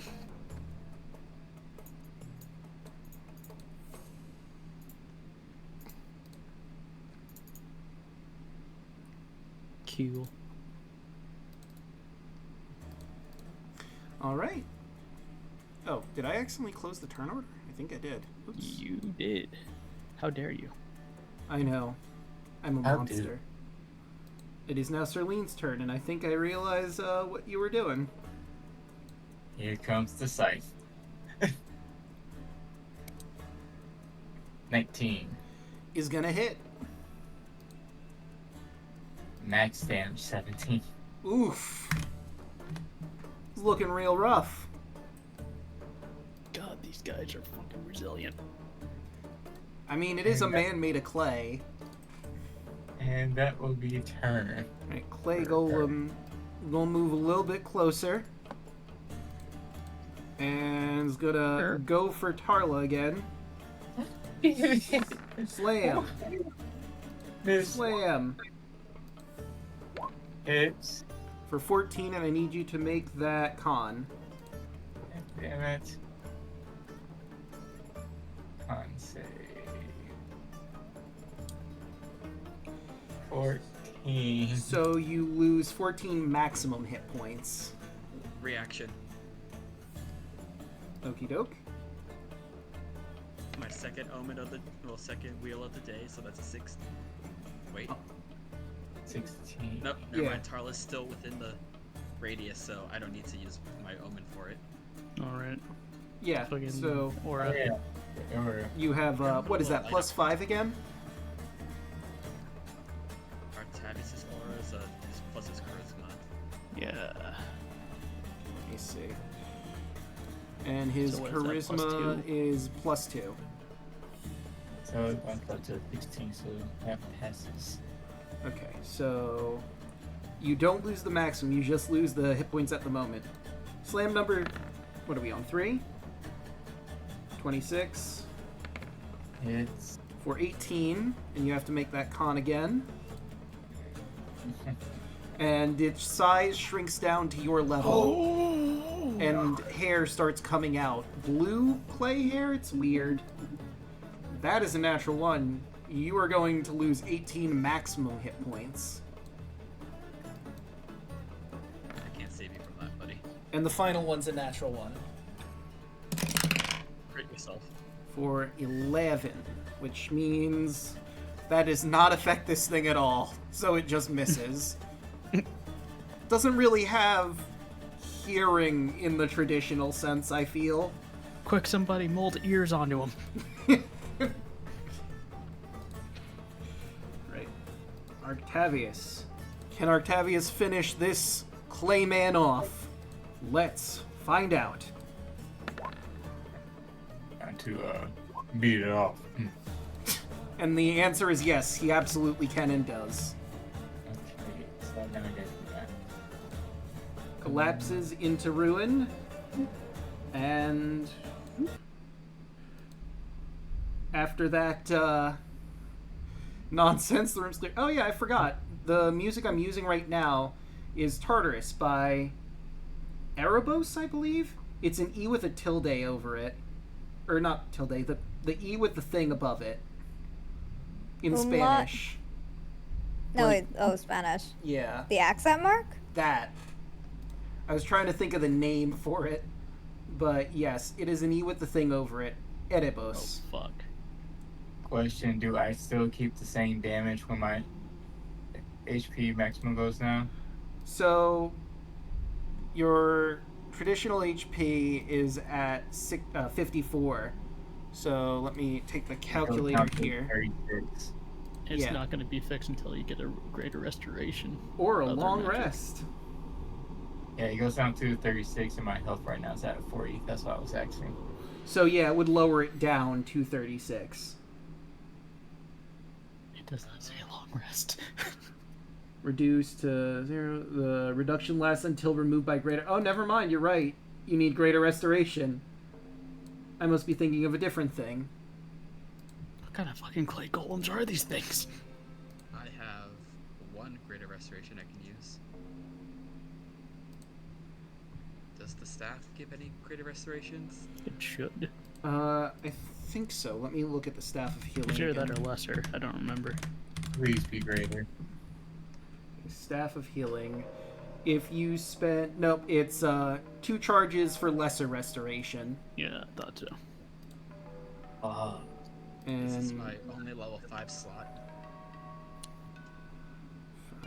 So, I am definitely saving someone with a staff of healing, is what I'm hearing. Well, I mean... Complete opposite, honestly. Yeah, you don't have the spell that would get rid of the maximum HP reduction.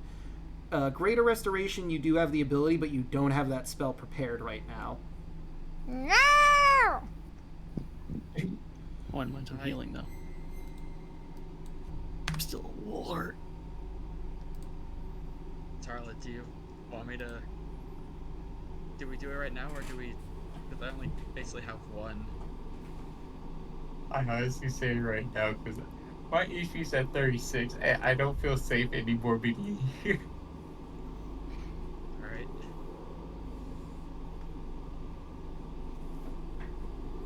Okay. You could buy $100. Where'd you get diamond dust? From the freaking Helios's horde. As Oh, in those right. coins and precious jewels. Yeah. Right. And you could. I'll allow this because, like, Andros has a jeweler kit. It wouldn't be too hard for you to grind up some diamond dust up. Yeah. I just toss you a diamond, like, can you grind a little bit of this? You want me to grind this? I need it for a spell component. Okay.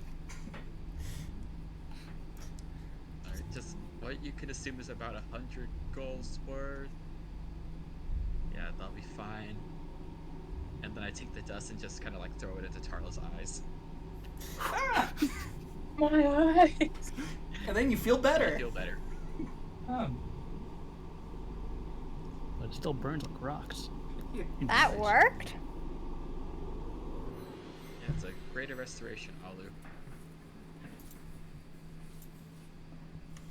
Interesting.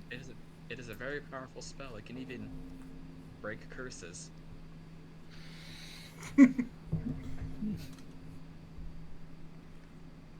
But maybe not God I only do it curses. once a day, so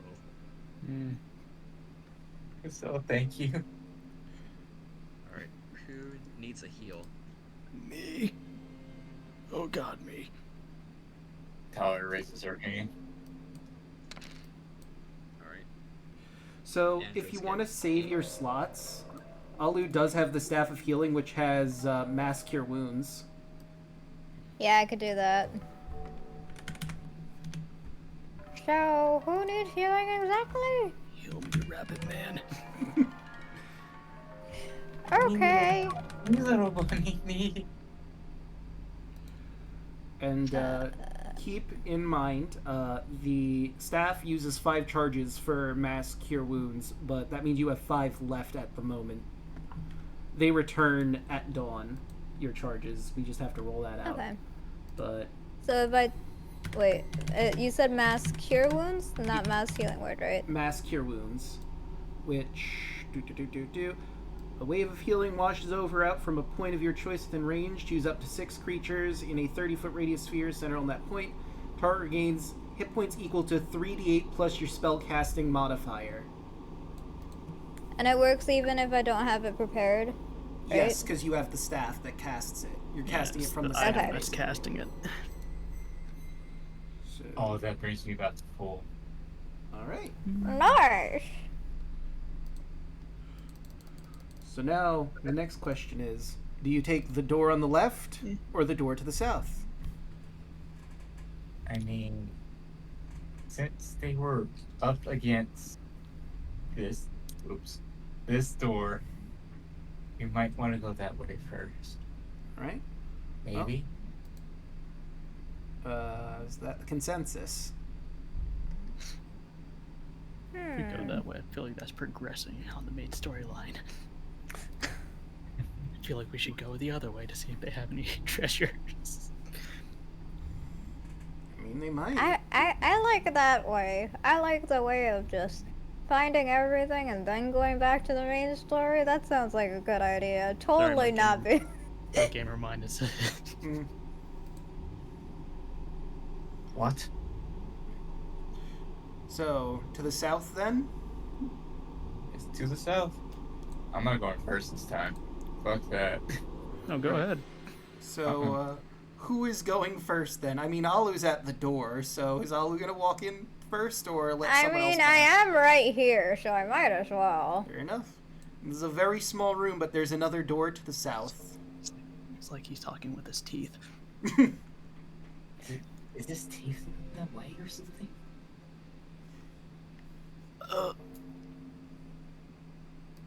Okay. I'm gonna concentrate on my blind sense Alright. whenever a door opens. Okay, let me fix this door really quick, because I just noticed the door is slightly off Has a and you little can bit of see a a creak. little bit. There we go. Well, you know, it's ancient Greece. You know, no door's gonna be perfect. I mean, these doors are pretty advanced for the area, to be fair, so... do you want to wait for more people to get in the room, or just open the next door to see what's behind this small hallway? Let's open door number 2. Just keep moving. What's in door number? Oh gosh. Oh God. So, let me describe what's in door number 2. Do. Featureless humanoid golems stand silent and still in a sad crowd at the center of this room. There are dozens of them. Some have missing arms, while a couple have missing heads. What the heck already happened here? What the fuck? I walk in. Alright. And your feet crunch against the clay. It is hard and fragile. You step on like a leg of one of them. Oh gosh, no. And now an arm. Oh no. And they aren't reacting or anything? No, they're not. Okay, I'm gonna pick one up and just crush it. Yep. Sure enough, you crush, let's say, a left arm. I'm just gonna crush whatever I see. Just Just like punching down golems just to be sure. Poof, Yeah. poof, poof. I'll deal with the shit. Nuh-uh. Can I roll, Draco? Can I roll a quick investigation to figure something out? Sure, what are you trying to figure out? Because when we were fighting the ones in the other room, they were slowly turning into copies of us. Ah. I'd say So that's hopefully with- more... Let's say Arcana. Okay, that's a better modifier. So hopefully... 16. With a 16, you think... And I rolled that too. Okay, I'll let you roll yours before I get into it.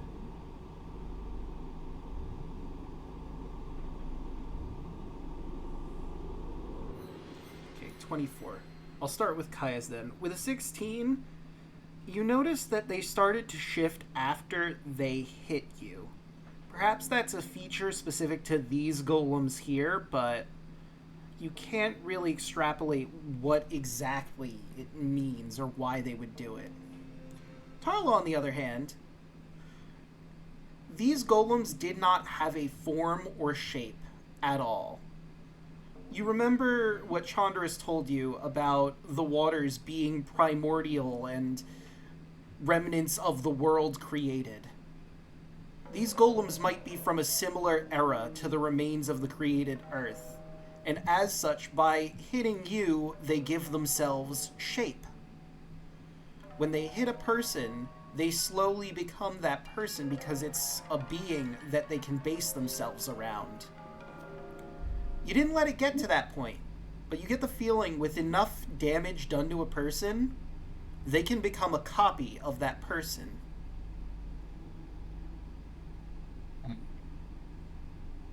Stomp. I It's wonder- fun it would be to have Androses around.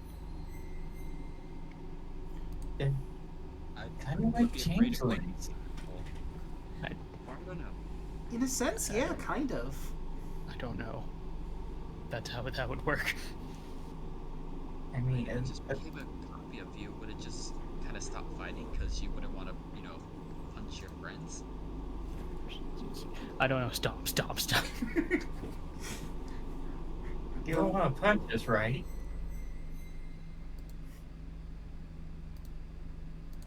Andros? I mean, I don't want to punch him.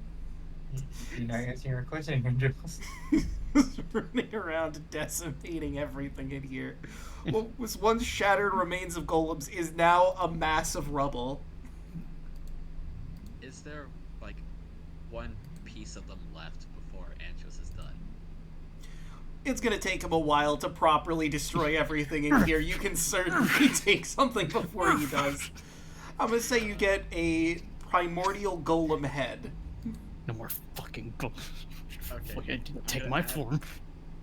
I'm gonna add a primordial golem head into my inventory. I'm gonna grab a head that looks nice. Carla looks at, Like if any of them looks pretty, I'll take it. They all Carla looks at basically. Kai. You're not gonna try and make out with that, right? No, it just looks nice. Uh-huh. I'm not that much of a degenerate. Andros walks over with a bunch of clay dust on him. The deed is done. You have like a bunch of brownish gray splotches all over your gi. and your mane and your face in your hands. Still didn't answer my question. Hmm? You wouldn't want to punch us, right? Any of us? No, wait. Kind of looks up at the ceiling for a minute. No.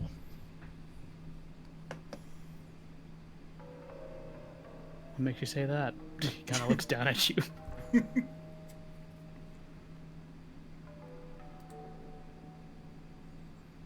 want to punch me, don't you? Nope, let's keep going. Yes, yes. And you may notice I'm making these blue rectangles the water is flowing in, or rather the slurry is flowing in to some degree. Oh, great. Muddy water. Yeah, now, aside from the various clay, rubble, and dust, it's now clay and rubble and dust and water and food remains. Wait, does that mean that with the clay slurry, we can just, like, make something now? I mean, if you want to spend the time, sure, I suppose. I do not want to spend any more time in this room, given the history of us staying in a room and something bad happening. I'll keep that in mind if I want to create life, but that's for another day. Whichever story you want to take. When you want to become a mad alchemist or scientist or whatever. Why not? Let's take the left one. Alright. Okay. Octavius, get in here. Oh, okay. Indeed. What the heck? Allow me to explain. Room. A large 2-foot wide black sphere floats at the very center of this room. The sphere seems to absorb the light that's being given to it by the Gem of Brightness and Kaya's light as well. But it's not moving, it's just staying in there and sort of absorbing light. Arcana? Check? Alright. This is advanced darkness. Indeed. 19? 19.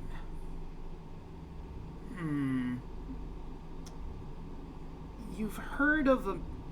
Let me actually look up the item in question. An inevitable or? Yeah. Anyone Yes. who knows anything about magic, like, would have studied it to some Okay. degree.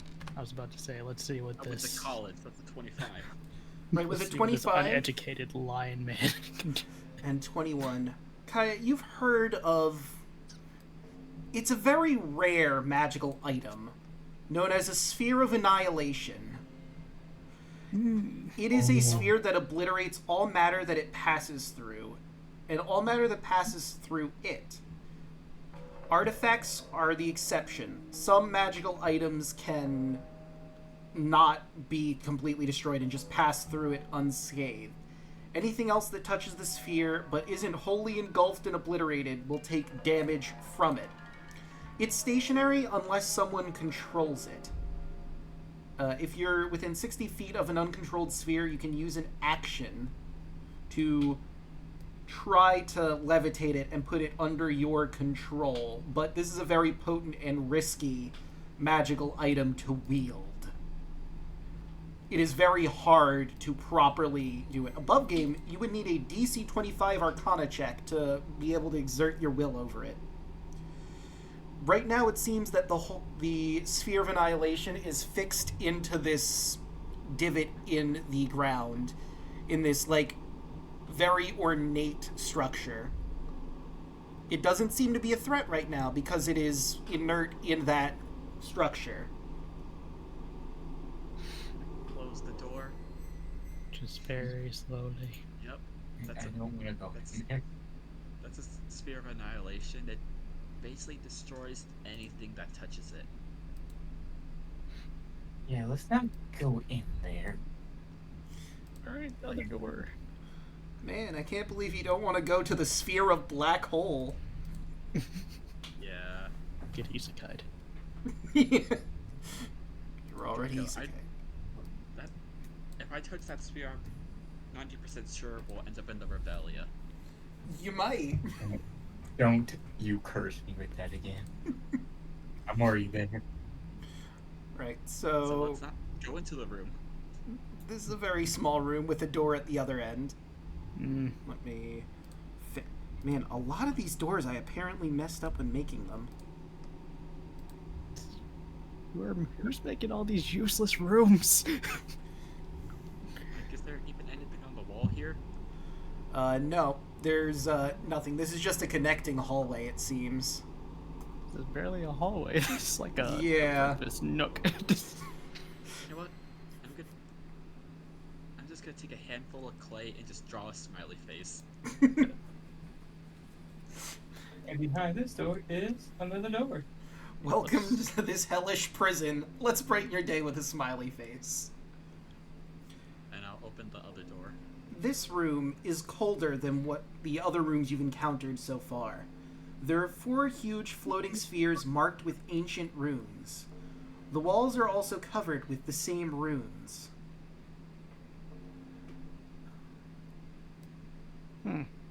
Does anybody speak Primordial? Unfortunately, no. I don't know. I don't have a lot of languages. I was thinking of adding Primordial, but I decided Elven or Halfling instead. That's fair. My other Kaya knew it, but not this one. I don't think At least Artavius has does it. not know it. Unfortunately, the urchin... Oh my god, you're not gonna believe this. Artavius does know Primordial. Oh, god damn it. Nice! So I can tell Exactly. you what the fuck is going on in this room. Okay. Yeah, let's go, Octavius! I imagine you all properly file into the room, so I'm gonna have Artavius step in here and everyone else. We'll give Shuffle, him shuffle, guidance if shuffle, he needs to shuffle, make a shuffle. check. And he's studying the runes in the round, and you notice the color drain from his face. I know what they're keeping here. It's described in the runes.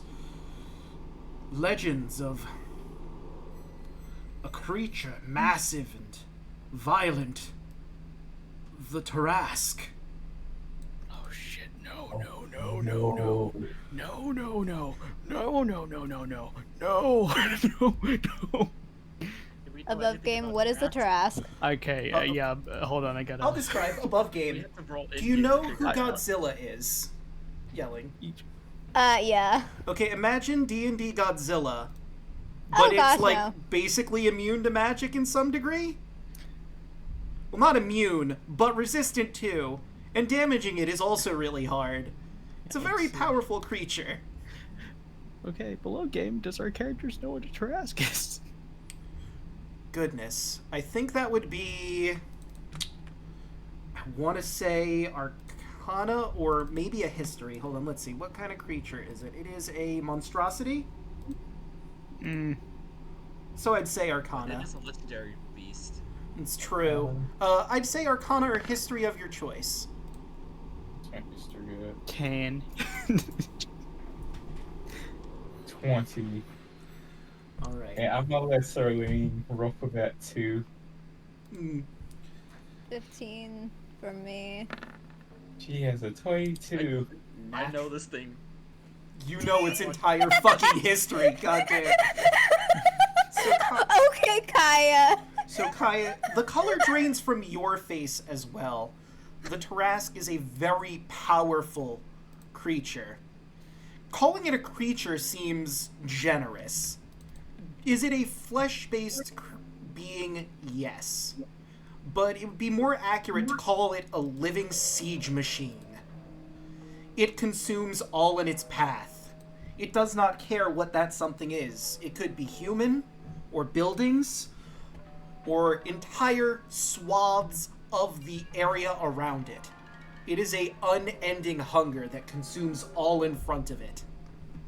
It is violent and does not care about morals or opinions or thoughts or feelings. All it knows is to consume.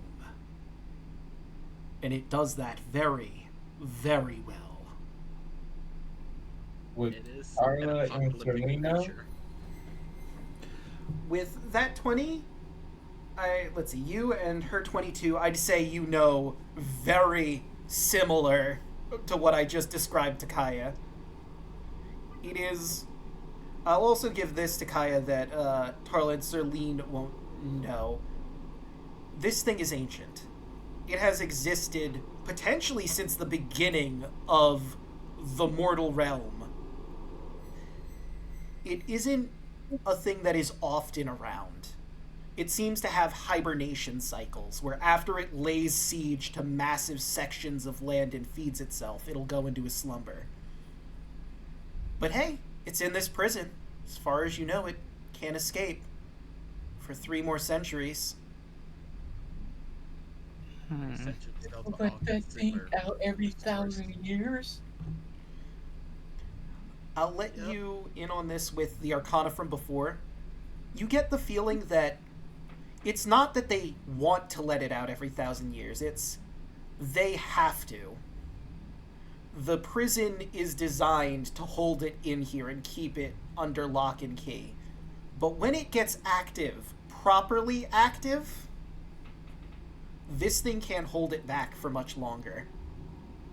They might wake it up to feed it as they have to keep it placated and asleep, but when it truly gets hungry and awake, this cube can't hold it back anymore. The great all-consumer.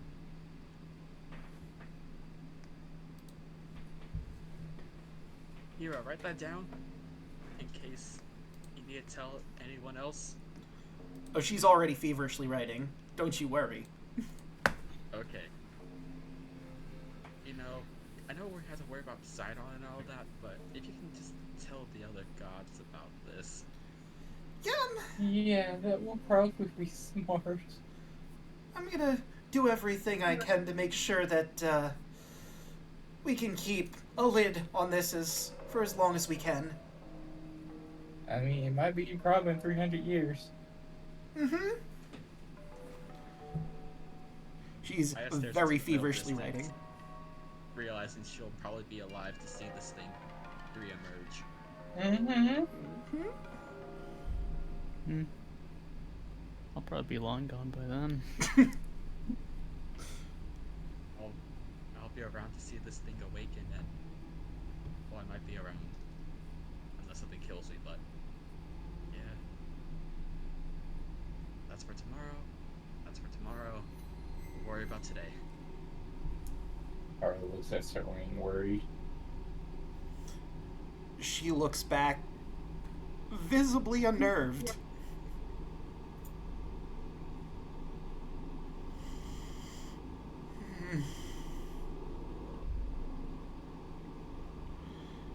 We might want to be careful when we open these doors. Yeah, I think that would be for the best. Just in case one of these doors lead into its den. I mean, I think right now we're safe, Tarla, because it's a huge fucking thing, and we only went 2 doors onto the first floor. This would be really terrible security for something that big. I mean, unless one of these doors opens above it and they just throw you down the food so they don't have to get near it. That is very, very true. But they even have to feed this thing. You have to feed it like an entire city. Maybe that's why there's so many prisoners in here. Oh. You're not wrong. So which door do you guys want to take? I Can we wonder- pass perception to double check that these doors are fine? You could roll perception to see if you hear anything. Okay. Get Put my to the ear door. against the door. Yeah, get to the door. I'm going to just Door over here. All right, so you're going to the left door. Yep. So, with the 20, it's very, very faint. This might be another hallway that leads into another room after you open the door, so it's very, very muffled. You're not quite sure you're right, but you think you hear the faintest snoring? So guys, this might be another hallway, but there might be someone on the other side, because I think I hear someone maybe sleeping right now. Maybe. It could also just be rocks rubbing against each other, something like that. Oh gosh, is it like a clay golem again? Could be. That's asleep. Could just be, a bunch of rocks rolling around. No, Like, maybe some loose more rubble like a got into rock. the room. The clay golem sleeping on the job. Yeah, man. He's gonna get in so much trouble from the warden who runs this place, probably. Probably also another clay golem. Yeah. He's a clay golem with a hat. And a mustache molded on. Yeah. That clay golem will be Dwayne. I want to check this other door. He's also got a Cockney accent. Sleeping on the job, eh? Oh, boss, I didn't see you. Oh, of course you didn't see me, huh? Now that you fucking... I don't got eyes.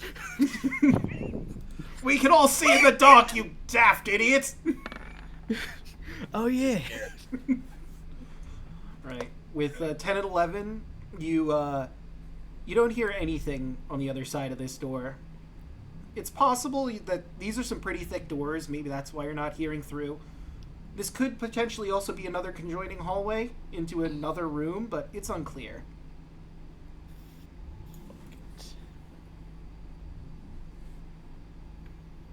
I think this I'm one's so safe. scared now. It's just another room. I mean, we're reasonably unsure of what to do with the rooms now. Yeah, it seems like pick your poison. It's like a maze of pick your poison. The nature of gambling doesn't appreciate people who hesitate. What? I'm sure it's fine. So let's go on ahead and adjust stream if you need to, Draco. Ah, yes. Let's scroll down for the people in chat. Damn it, another door I need to fix. God damn it. Pay no attention to the very small little bit you can see in the room. Boop, there we go. Perfect. Hardy har har. Alright, so who wants to open this door? I opened the last one. Yeah, I'm gonna listen in before opening it. Alright, roll a perception. Okay, with a 25, you hear what sounds like machines potentially moving. There also seems to be maybe a man. Seems to be sitting down, potentially, and having a glass of something. It's a clay warden. I just whisper it. realized that Charlene has 60 feet of blind sense. But the door stops that. Yeah, it does. And 60 As feet. somebody who has half of that, I know. I think you would need tremor sense to see what's beyond like these doors. Yeah. Probably, yeah. Yeah, it would be true. Or else I would be asking Draco a bunch of questions. Mm-hmm.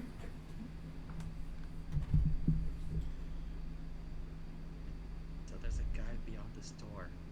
Kai is whispering, and I'm trying to whisper as loudly as I can so people can pick up on the mic. Mm. Do we want to open this door? I don't know. Alright, We came this far. Everyone get into position, just in case. Just gonna hold a sun bolt. Taro holds out both chakrams.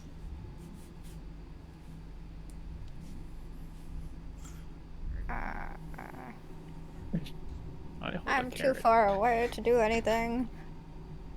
And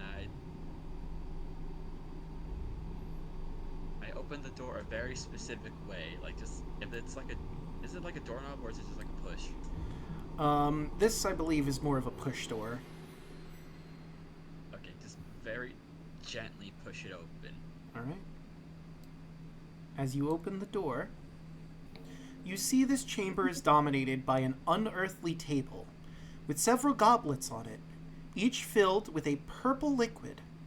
Sitting at the table is a faceless humanoid dressed in a flowing cloak, and besides him are 3 bronze constructs that are designed with his likeness. The humanoid has a strange-looking talisman around his neck, and let me give you a better look at his appearance.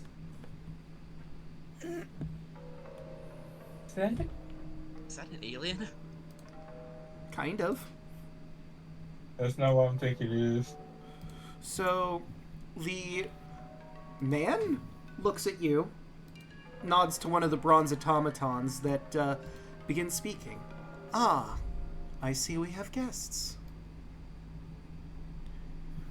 And what do I owe this visit? Sup? Yeah, we're just walking through. I see. Bit of an odd place to visit. He takes a sip of the purple liquid. Yep. What's the liquid? Oh, I've acquired a bit of a taste for it. Would you like to try some? What is it?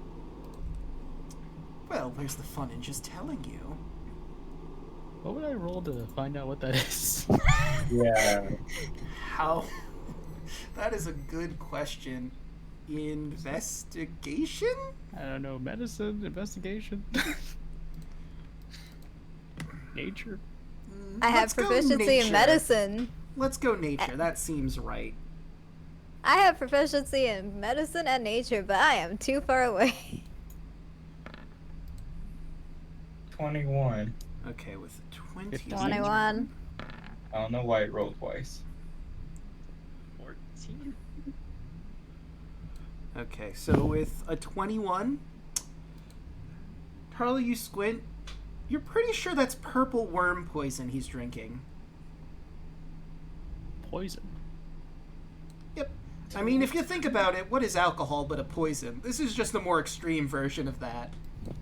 Andros just holds up his hand. I'll try some. And he gestures to the table. Right. Please, feel free. Do not drink that. That is purple worm poison. Aww. Smart one you are. Figured I'd have a bit fun with you, but... I was about to say it would have no effect on me. Yeah, he's the one person that could actively just drink it like the Ultra Luft does and be like, this is a great bouquet. Taro doesn't know this. And Andros doesn't know it either.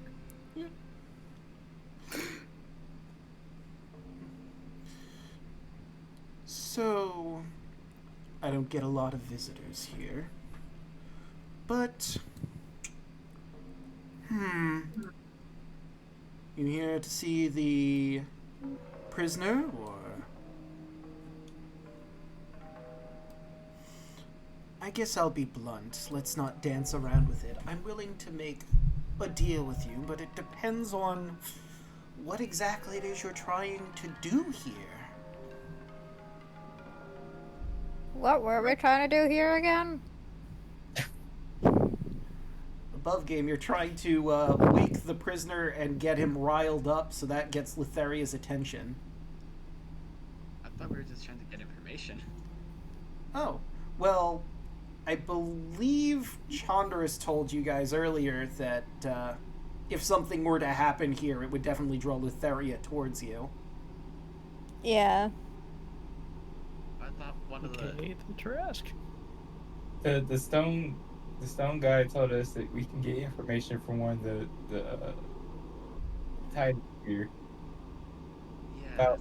in Lutheria. Well, the Titan told you information about Lutheria. So we need some information on Sidon, but do we tell this alien-looking guy? I See, refuse to roll a check to figure out what he is. I think he's an alien. Above game, I think he's Mind Flayer. Honestly. He is not a Mind Flayer, I can tell you that for sure. Oh, thank God. He doesn't have the tentacle maw. Roll religion? Yeah, religion.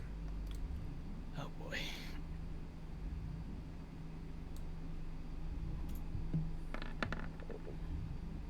Okay, 7. Nope. Then our Andros is just no looking way. at that bottle of poison. It's a glass of poison. A little better. With a 13, you've heard of fiends before. And this individual seems like he might be fiendish in nature. A word you've heard, not quite a devil, not quite a demon, but a Yugoloth? Oh no. With a 15, Alu, you don't know much more than Tarla does, but you do think you've heard of not only Yugoloths, but supposedly their higher-ups are called Ultraloths. And this guy looks like Fuck it. the description for that. Fuck it. Okay, 19. The same information I gave before, but Ultraloths command the Yugoloth armies of the Blood War. An Ultraloth looks like a slender, gray-skinned humanoid with an elongated head, like you're seeing right now. They're frequently at one another's throats, Ultraloths, continually scheming to enhance their own power when they're not employed to fight in the Blood War between devils and demons. As far as standing goes, they're basically like mercenaries. They can be hired by basically anyone that's willing to pay them. They're a bit fickle. They inhabit the plains of Acheron, Gehenna, Hades, and Carceri. They're notorious for shifting their loyalties. They are embodiments of avarice, and before serving under anyone's banner, a Yugoloth will ask only one question on its mind: what's in it for me?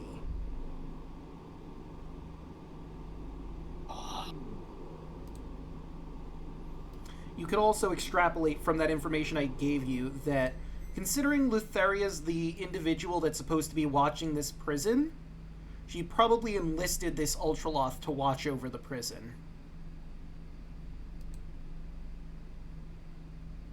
Okay. How? I'm trying to figure out, like, what do I say? Because I can't just start spewing, this guy's MO to my party members, because that'd be rude to just, talk about him while he's, right here. Yeah. Yeah, wait, fix that. Excuse us Okay, for now. a second. So, what you do here? Well, I'm the warden of this here prison. You see, Lutheria told me that if I were to do this job, I was promised my own personal land. Little did I know it would be this fucking cube. I don't like her, understandably. I'd like to be released from my bargain with Lutheria. I'd be willing to help you with whatever it is you're trying to do here, but I would like you to do me a favor. Swear me an oath to kill Lutheria and bring her crystal scythe back here. You want us to kill a god? You seem like a reasonably strong sword.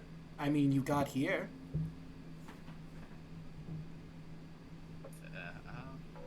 Do you mind if we like talk about this really quick? You know, just us. You know, well, me and my friends. He thinks for a moment. Sure, I've got all the time in the world, and he takes Right. another swig from his poison. Okay. Okay, everyone into the trash room, and we'll talk this out. The lore of the Tarrasque room. Yep, let's go into the lore room. Yep. And I relay all the information that Draco said about what ultralots are. Just gonna close that Wait, one. He's like a really big deal. Like what? He's like a fucking general. I mean, we were already planning on trying to kill her anyway. Is that why we're here? We're trying to get info on. I mean, honestly, I wrote the divinations. I thought we were just gonna try to barter with Lutheria, so. Yeah, I thought that was the thing that we were doing. Yeah. Not kill her. Oh, wait, I thought we came here to look for information about Sidon. Yeah, we're here for Sidon. Lutheria can come later, but at the same time, this guy seems reasonable. You know, as reasonable as a. Didn't you just say he was like a fiend or something? Yeah, that's why I'm whispering very loud so Artavius doesn't hear me considering making a deal with a demon devil. That doesn't sound a little bit suspicious He to make a narrows deal. his eyes at you. What? What?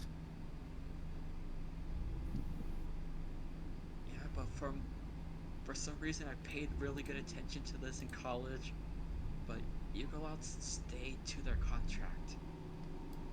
But then again, it is also trusting a fiend. I thought schools were for smart people. Who told you that? I was a fucking rich kid, remember? Welcome to Findology 101. Today we're learning about Eugoloths and why it's okay to make deals with them. Tap, tap, tap. Yeah. I went to college, got bored, and went on a life of adventuring. I should have stayed in college if I knew I was gonna be down in hell. This is far beyond me. I have no idea what to do, so I'm just gonna trust your judgment here.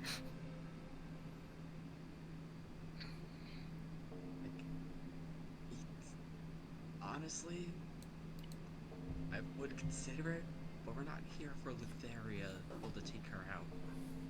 No.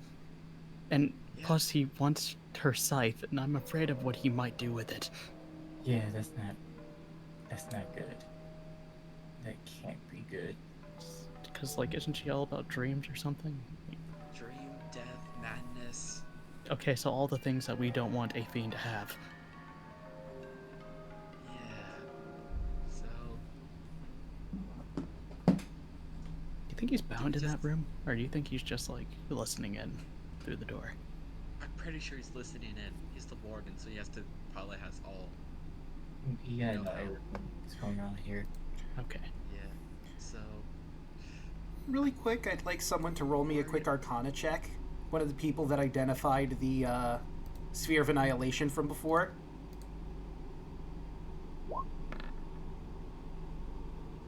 Natural 20. Not 20.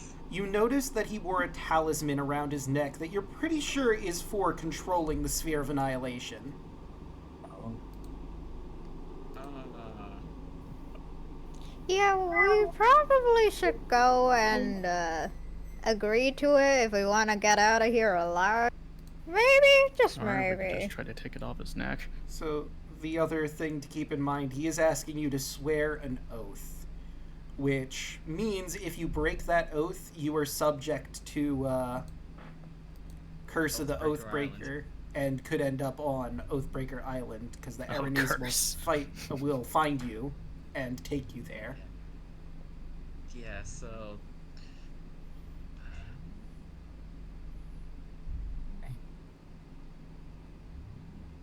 We should have gone through the other way, but. only thing I can honestly think of, she pulls out the game of 20 squares. but I don't know if I can win. Then don't do it. I'll remind you of this because it was very recently. Remember what the Titan who does not remember his name said. If you play the game of 20 squares against her, you're going to want her to win because it'll put her in a good mood. She's a very sore loser. See, if we do get Lutheria here, maybe we can tell her that he's a traitor. Yeah. Just to, kill two birds with one stone. Maybe they'll be in our good graces. True.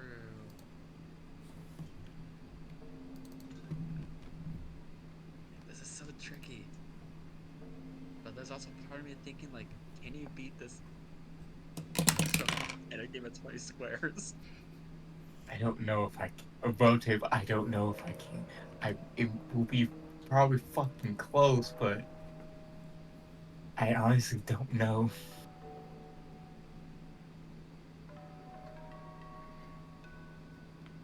Just gonna, take a little bit of a peek at the door, just creak it open to see if anybody's there. So, also, while you guys were talking, you were whispering the whole time, right? That is correct. Yeah. I guess roll me a stealth. Is this a group check or? Sure. 25. 15. I'm guidancing myself. Never mind. You don't have to. 20. I'm shaking. Ollie, take guidance. I'll try my stealth real quick. Octavius hasn't really been talking, so I'm not going to roll for him. Indeed. Alright. So yeah, you would definitely have... Okay. And you go to open the door a little bit. Just creak it open. You do notice him waiting in the hallway. Hi, Maria. Kind of just gives it a little bit of a shut. Roll perception.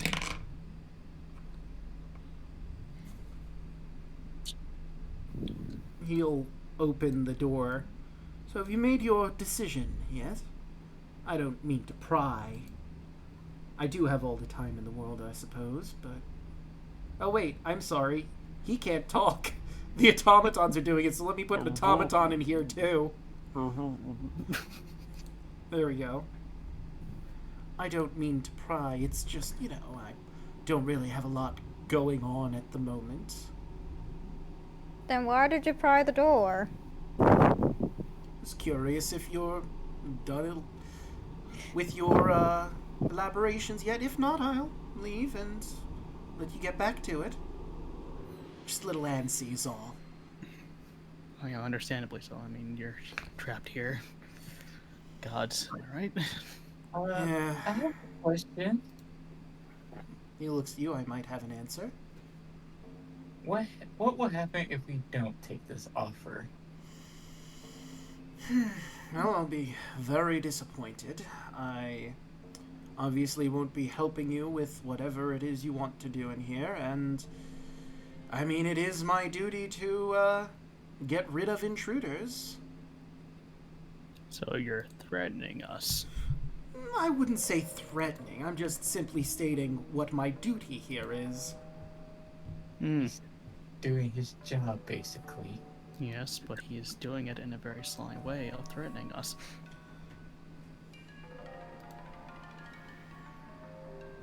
So it's either we do what he wants or he does his job. AKA a threat. I mean, if you want to see it that way. I do see it that way. I'm just informing you of the way things are going to shake out. Of course, the choice is ultimately yours. I have a offer. All right. What if we can convince Lutheria to let you leave this place? I'd rather her dead if I'm being honest with you, but I mean, if you convince her to release me, that would also be acceptable, I suppose.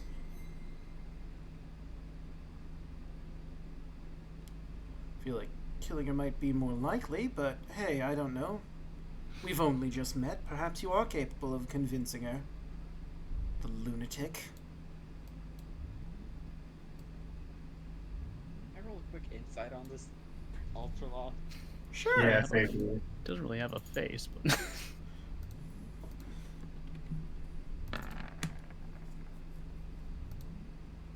natural one. Yeah, you cannot read him. Like you said, he doesn't really have much of a face to glean intel from. See, with the 19, you can tell he absolutely despises Lutheria. He feels like he's gotten the raw end of the deal, trapped here, just as much a prisoner as the Tarask that's here as well. And he wants her to pay. But if he's free to leave, that's acceptable, but he would much rather see her dead. Like, he would begrudgingly accept her releasing him from his deal. How about if you help us, I will try to convince her to set you free from here. I'd like more of a guarantee than try to convince her, but... I will guarantee it. Alright. Will you swear an oath? Yes. Right, he will walk into the room and reach out his hand for you to shake. Carla will shake his hand. You don't see it, but you feel a power binding you. You don't believe it's from the Ultraloth, but some being beyond here. The deal is struck? Alright, so, if you would like to awaken the Tarask and get Lutheria's attention, feeding him is the best way to do so. You see, we cultivate purple worms here. We have a mating pair, and we feed the juveniles in groups of 12 to the Tarask. Putting food in its enclosure will absolutely awaken it. And if you would like to watch the feeding, he points the door, just go through that door once you get it set up. You're going to want to leave through this way and make your way to the other door. There's going to be a room where a bunch of the juveniles are and a bridge that you will have to cross. There's going to be another one of the golems in the way. I can convince them to stand down and let you do your business. After going through that room, you'll see the first door you come across. Another golem's going to be in there next to a set of levers. One brings the worms into the room where the drop pit is. The other drops the pit out for them to fall into the enclosure. And it's just that simple.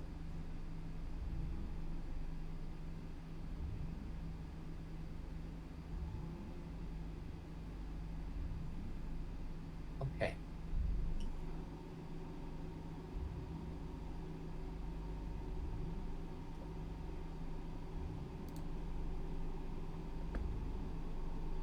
Alright, so let's go get this done then.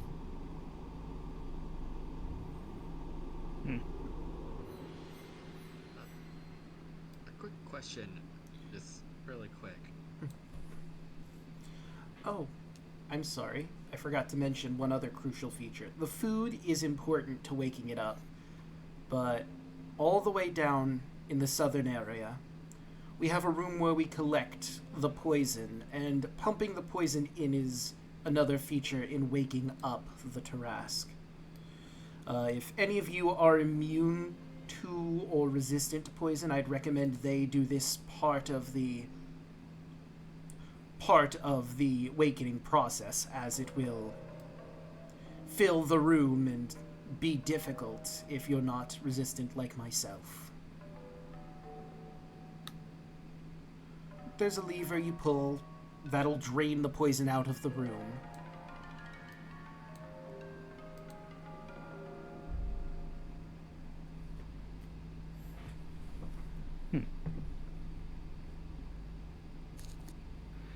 Alright. It's better not stand around and waste time. Yeah, let's go ahead and get this done. I'll look forward to the day of my release. Hope things go smoothly. I'll send one of my automatons with you to inform the other golems of what's happening. I'm going to watch the show.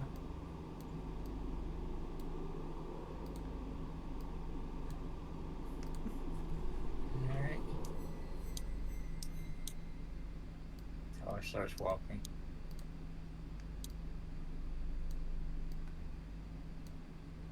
And the bronze automaton comes along with you.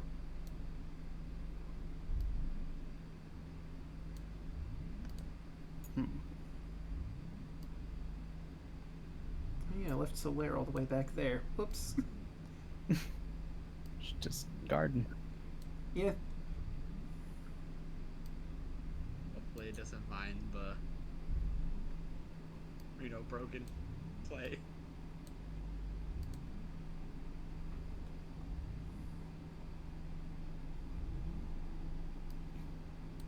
Alright. Thing's so small. Yes.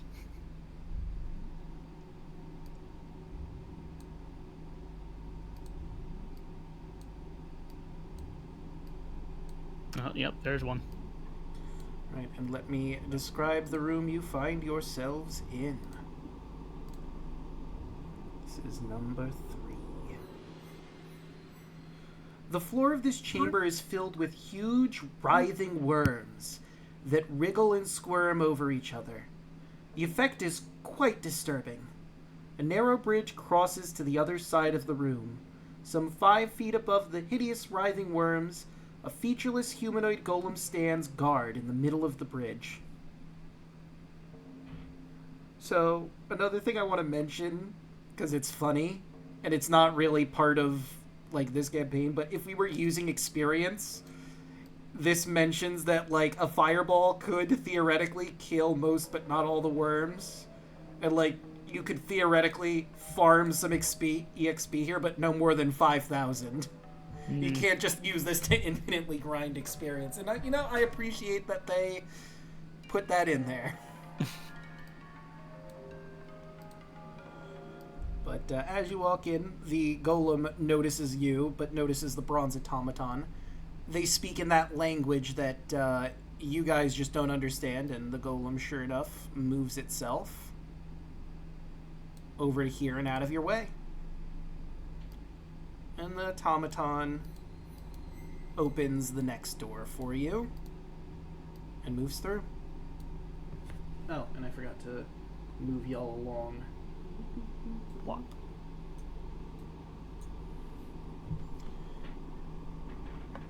So, if the combat were happening, also a little behind the scenes thing, because it's fun, the golem would try to push you all into the juvenile worm pit below.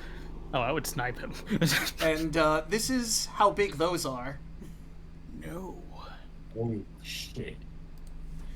And let's get a good look at that worm. Look at that little lad. Joke's on you, then certainly you can turn into her dragon form. I mean, this room is theoretically big enough for her to do that, yes.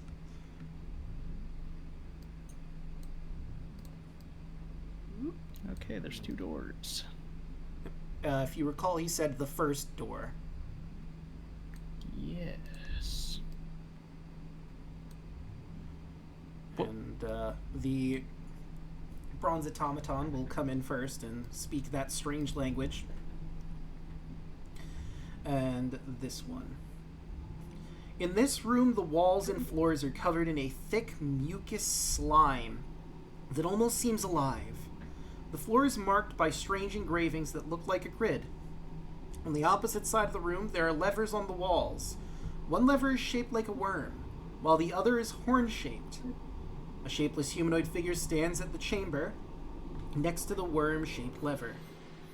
The automaton speaks to you.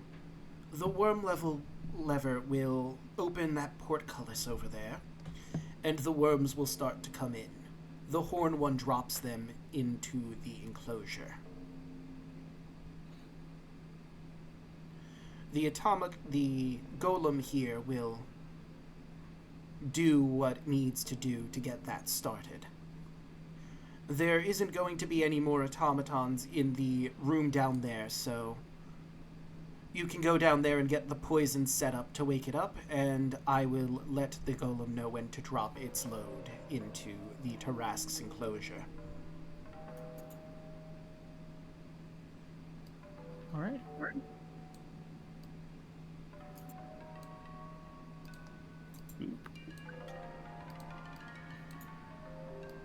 So who's going to be going into the room?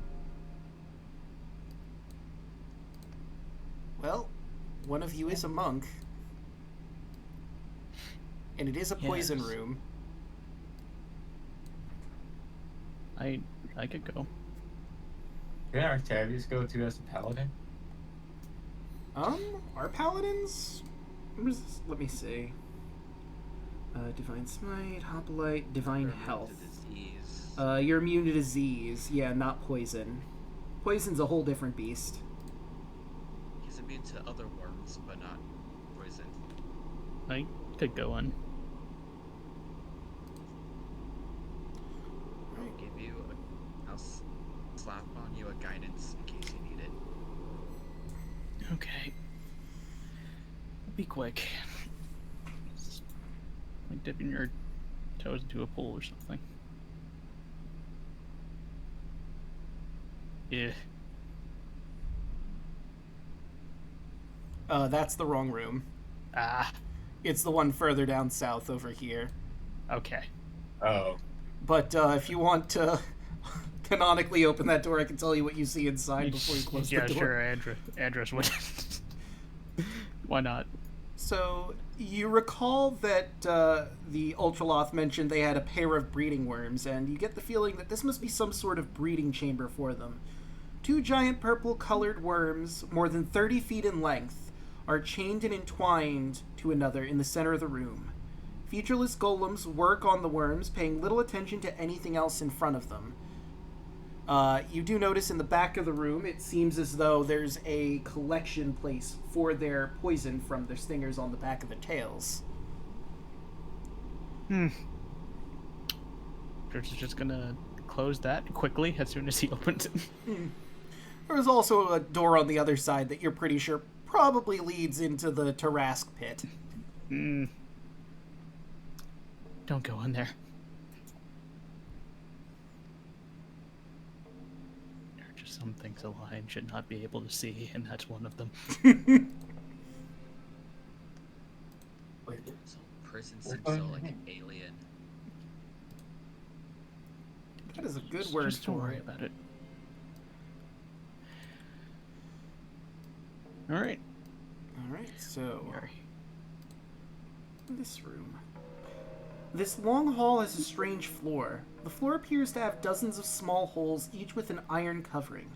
At the far end of the hall, there is a circular metal door with a small lever located beside it.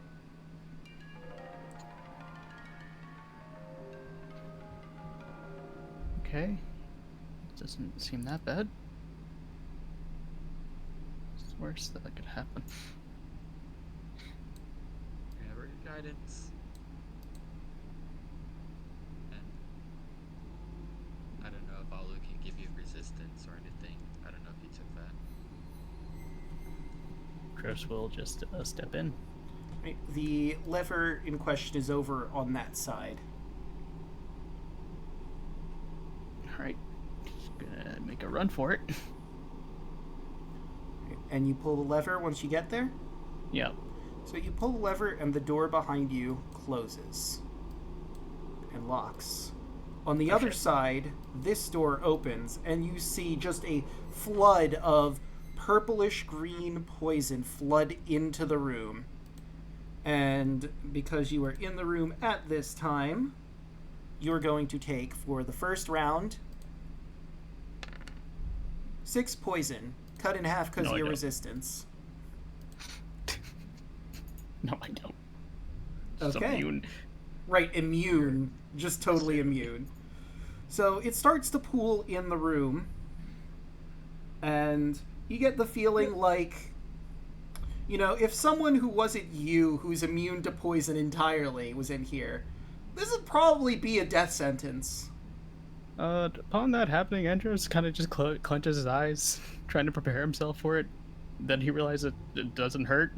Yeah. So... Okay. I'm okay with this. I'm good. Okay, lava proof and poison proof.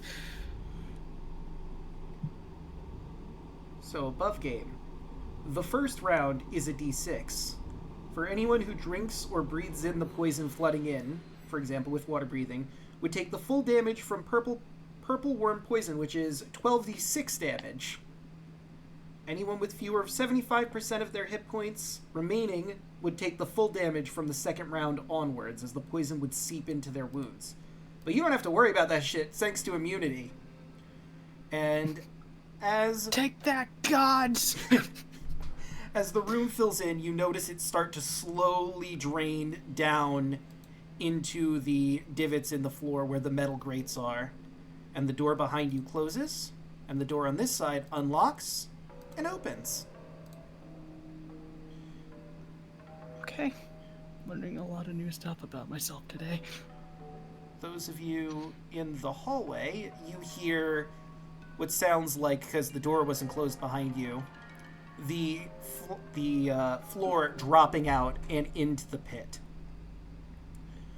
For the sake of ease, do you all want to go into the viewing chamber to see the Tarask waking up? Sure. I kinda do, honestly. Alright, then I will move you into the center room. I'll obviously move you out from the center of the pit. I just needed to grab you all at once. No, throw me in the pit. You know what? I'm tired of living. Tarask, take me. Let's go. Leap of faith. Might as well have it kill me now than 300 years. Damn, bleak.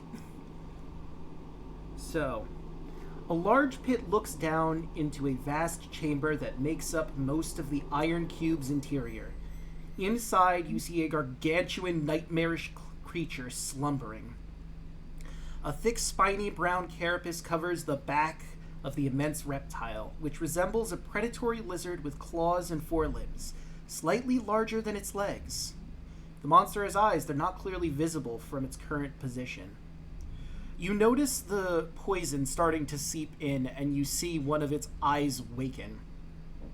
As it stands up, it sees these purple worm juveniles go into its room, and immediately it starts devouring. It rips its head up, and you just barely see the top of its head just cresting out.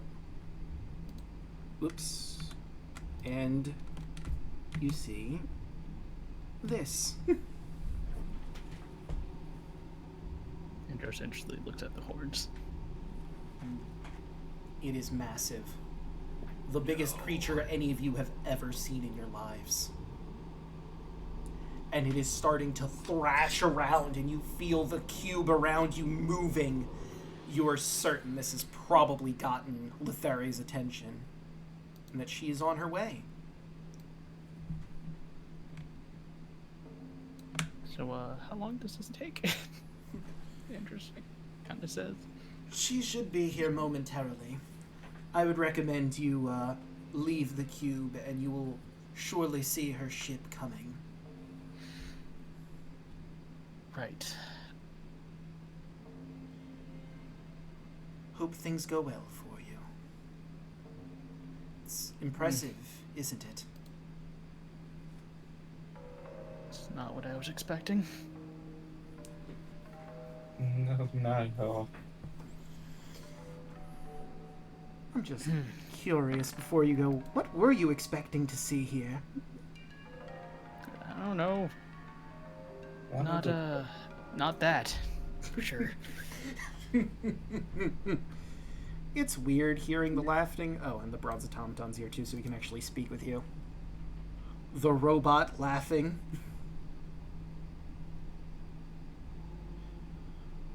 Well, I Thought look the forward Cerberus was bad. to it. Honestly, the Cerberus are kind of cute in comparison, aren't they? No, I still hate them. I'm sure there's a story behind that. Oh, much more than you know. Alright, let's get out of here before he decides that he wants to eat us. Yeah, let's go. First one out the door.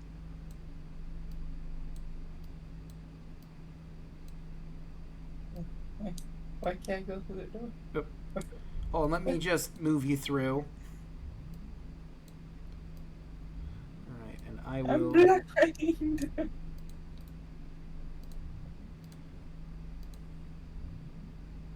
I'd rather even take my chances with Lutheria than that thing. You know, we haven't heard from Alu in a bit. How's Alu reacting to... This is, something. Yeah. I don't know how to react to it. It's huge. I need to eat more macros. I need to fix my macros. How much do you think that thing can eat?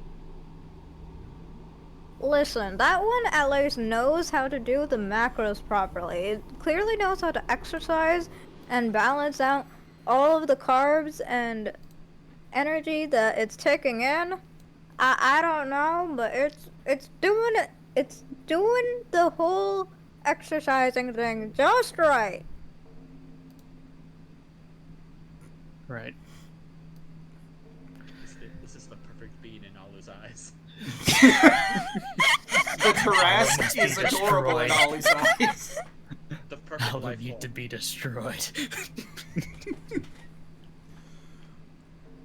But Carla is silent during this entire thing.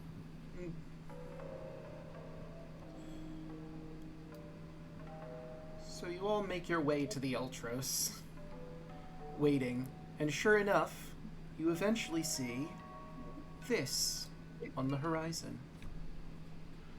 Zoom out and you should be able to see the full picture. Let me make sure I can see for chat. You see Lutheria's ship, Hypnos, being dragged along by her brother, Teleus, if you recall from the myth. Yes. There he is. Blind, mouth sewn shut, forced to tug along her boat for the rest of eternity. It's time to go and meet Lutheria and see if you can make that deal. But with that, I think this is the perfect time to end the episode.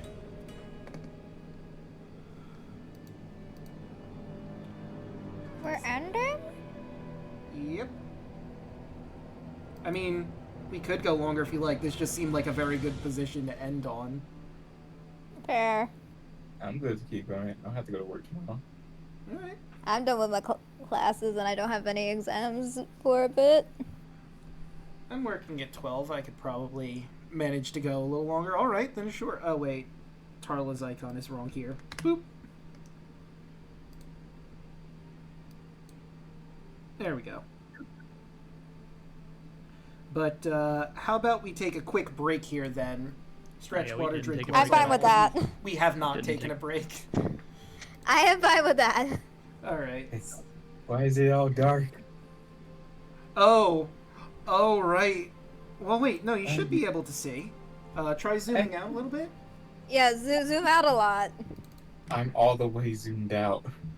That's... Hold on, let me go in. I might have to fix your token again. Hold on. Yeah, there probably isn't light. There is light, but I think I haven't updated your token yet. Let me update it again. Now you should be able to see. I can see again. You can see Teleus in all of his suffering. I should have gathered some of that purple worm poison. Might develop a taste for it. I was kind of hoping that would happen too, if I'm being real with you. That's why I was trying to get Andrew to drink it. Yeah, I'll take a sip. Tastes like Kool-Aid. It's kind of tingly. I like it. Yeah, I was gonna say it probably tastes like what whiskey tastes like, but harder. Is this what alcohol tastes like? Let me try taste. Let me see if it actually tastes like alcohol. And then you just fall to the ground immediately. Oh my god, no! God, it's my friend, no! What have I done? It takes some getting used to, the taste, you know? Some people just can't handle. I kind of imagine it's like the Avengers 2 scene where Stanley's trying to drink Thor's alcohol. I was so excited for the prison cube. So excited for you guys to learn that the Tarrasque is in this module. Just why? And you know, if you recall, I mentioned something. I don't know if I did this on stream or if I did it after stream, but the prison cube helps teach you what could potentially be in the post game. Oh shit. Did we just see the super boss? Maybe. Did we just unleash the super boss? No, you just woke him up for a little bit from his nappy. Don't worry about it. I'm sure it's fine. And with that existential dread hovering over your heads, now I will get up to stretch my water, drink my legs. I get that Lutheria is kind of like a bitch, a mega bitch, but she's kind of like a necessary evil here. Yeah. To be honest, it's like I don't really have, I don't think we really have beef with her necessarily. No. I mean, honestly, we could still go with the plan of just saying, like, the Yugoloth is... Make a Yugoloth is a freaking traitor. But that would break the oath. I mean, Tarla made the deal. Yeah. Also, if it's a curse, it wouldn't affect me if it was all of us. I bet. I have a plan for that anyway. We'll have Tarla take the blows. It was actually an Echo that made the deal. So all my immunities are really helping right now. No, I honestly have a plan. It actually goes well what I was trying to do. So it isn't sound really bad for Taro when it happens, but I'm gonna leave it for a surprise for everybody. I'm not gonna say what I'm gonna do.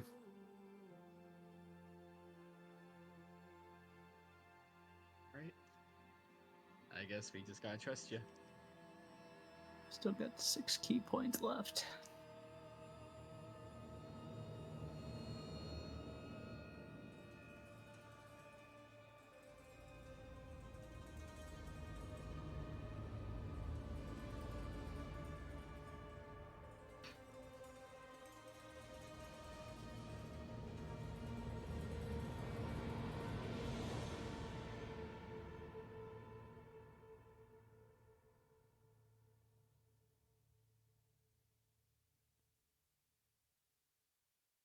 Was I the only one who had, like, alien vibes from that whole prison cube?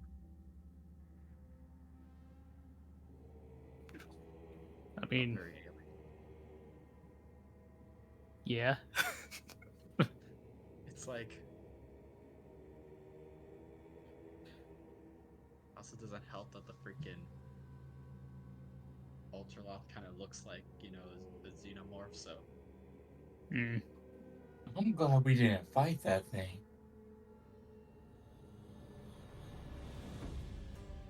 Because I know what those fuckers can do.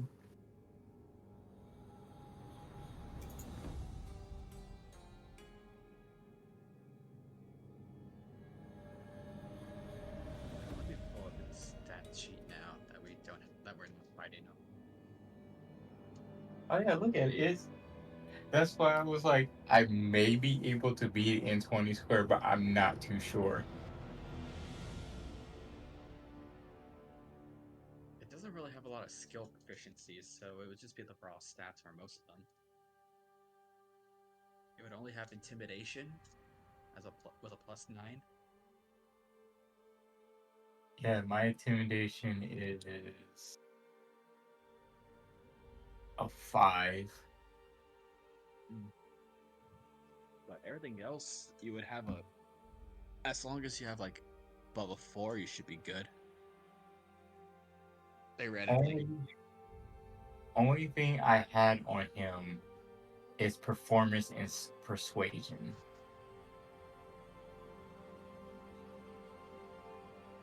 Everything else is a 3 for me.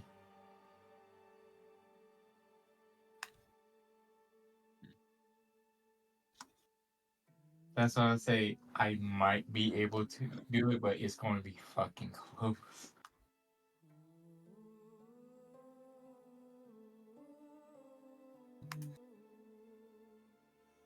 Oh no.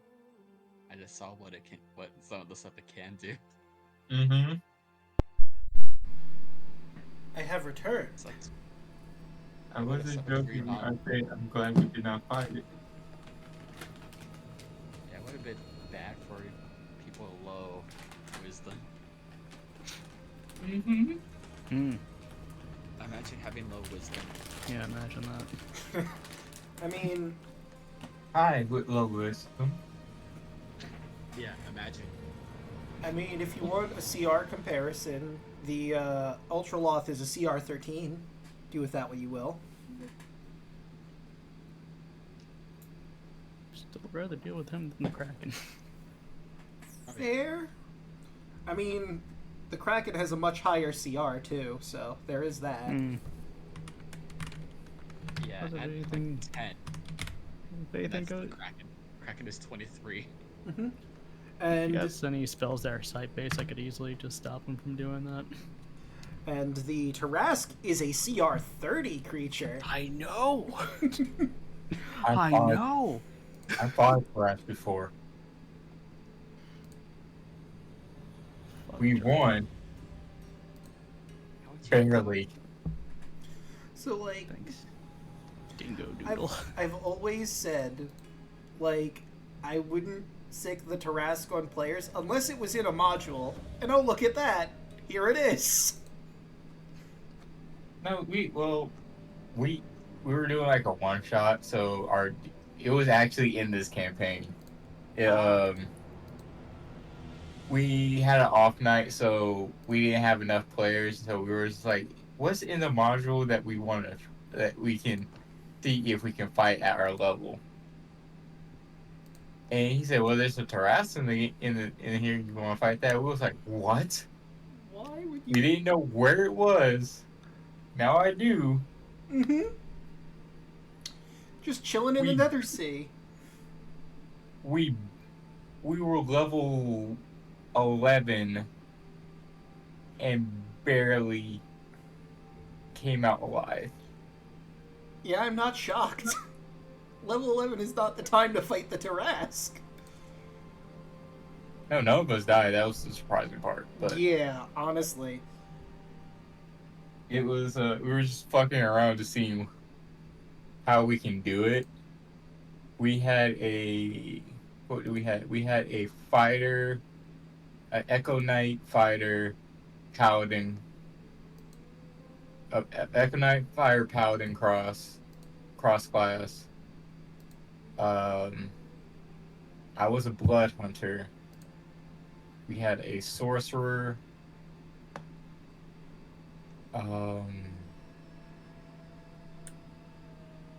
What else we have?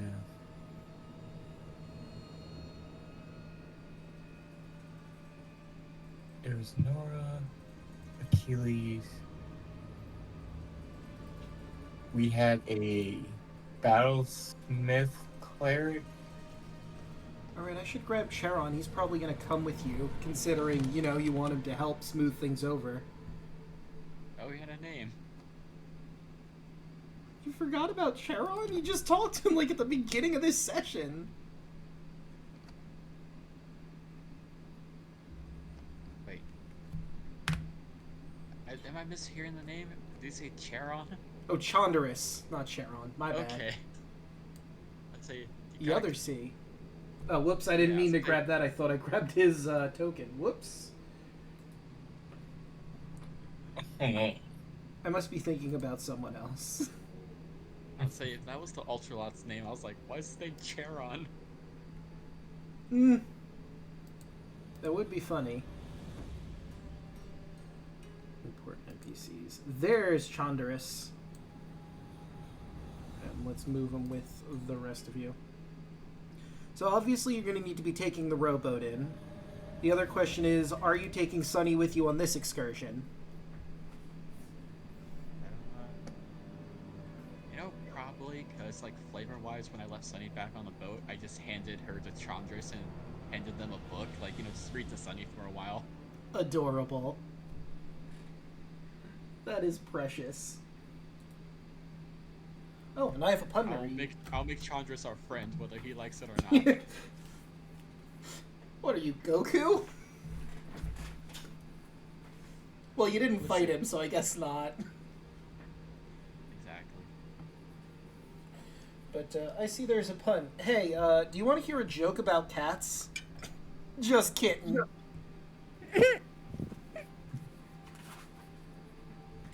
I get it. Just kitten. Haha. So, I wanted to bring something else up before we get back into the swing of things. So the Tarrasque was in that prison cube. There's more than one prison cube. What do you think are in the other ones? There's 1, 2, 3, 4, 5 prison cubes. There's 5 prison cubes? 1, 2, 3, 4. Yep. And there was something about breeding, right? Well, the worms were being bred to be the Tarrasque's food source while he's imprisoned. Ah. You know, Yeah, the chances of one, what the heck could even be in these other ones? That's the question. What else could be here? Save it for after session. I'm deadly curious. I am too, honestly. So, you know, it's weird. I think there should only be 4, but maybe they made a mistake on here, because I counted 5. And looking at my notes, it should be 4. Weird. Unless one is just empty, which could be possible. Also, there's like a half-sunken one, like hidden off in an enclosed area on the map. I don't know what the deal is with that one. Maybe it's a 2-floor one? Maybe. Or it's been eaten by the Nether Sea. Or that. Watch one of the cubes have Cthulhu in it. Oh god. Could you imagine? Like, I imagine for that cube, it's like, oh, there's something that was just so nasty and awful that we're like, we're just dunking it in the primordial soup. We're just getting rid of prisoner. Yeah, like that one. It's too much. It's too much to keep track of. That one is very difficult to contain. We're just gonna end it and hope that it doesn't ever get out. But what would something even be to warrant that? If they're like, oh, let's just keep the Tarrasque in a box. Yeah, you never know when you might need to throw a Tarrasque at someone, but that thing, There just casually has the Uno reverse card, but the Tarrasque waiting. You know what? I remember something that I saw as a meme a while back. The Tarrasque has features that are similar to a prey animal. What the fuck eats the Tarrasque? I saw that. I don't know, Draco. What does consume the all-consumer? A Apparently it's some sort of thing from Magic the Gathering. That's like an eldritch god or something. I don't know too much about it.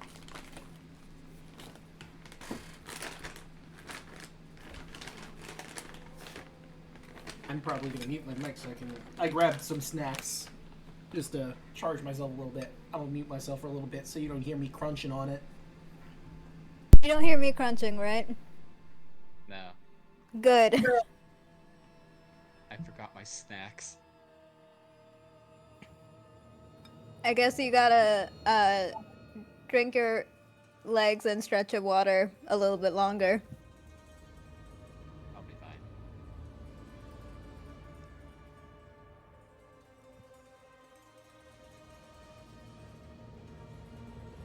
Just do what I usually do after these sessions. Stay up till like 1 in the morning, eating food, and then trying to go to sleep. You know, I forgot about time zones for a hot minute. Draco and I are like, 1 in the morning. yeah. Imagine being up at 1, stares at clock. Imagine being awake at 1 in the morning. And, funny story about sleeping. I'm still thinking about that sleep for 6 hours challenge. I failed it officially. Sleep-tober. I know.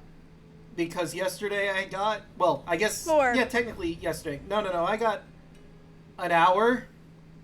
And Wait, change. you were supposed to get 4. What happened? So, like, I didn't go to sleep properly. I had other stuff I needed to do for end of stream. Draco! And, yeah. I got an hour change. It's fine. I went to sleep after I got back from work and got 3 hours and 30 minutes total between those 2 sleep sessions. Hooray! Draco, I gotta be honest with you. Mm-hmm. Do you ever get so tired from not sleeping that your heart starts to hurt? No. Okay, cool. Do just you wondering. both need, like... It only happened a couple times when I had to work a prison order. Ah. are I mean, you- I usually get more than an hour of sleep. That was bad even for me. You should hear what the military says. You only need 4 hours required of sleep in 24 hours. They don't have to be consistently. Hmm. Yeah, I usually try at my worst get 4 hours. As long as I get 24 hours, well, four hours of sleep within the 24 hours, I'll be fine to function. Your body kind of trains and adjusts to that eventually, but I would imagine early on it's painful. Yeah, when it first happened 10 years ago, when I joined. But now my body's used to getting 4 hours of sleep now. I can't properly function on 4 hours. I absolutely cannot properly function at 4 hours. So, I discovered I can function on 1 hour. It's just I need to have 2 energy drinks to start my morning.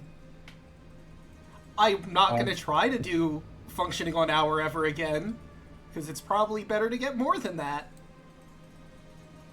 Try to sleep. I try.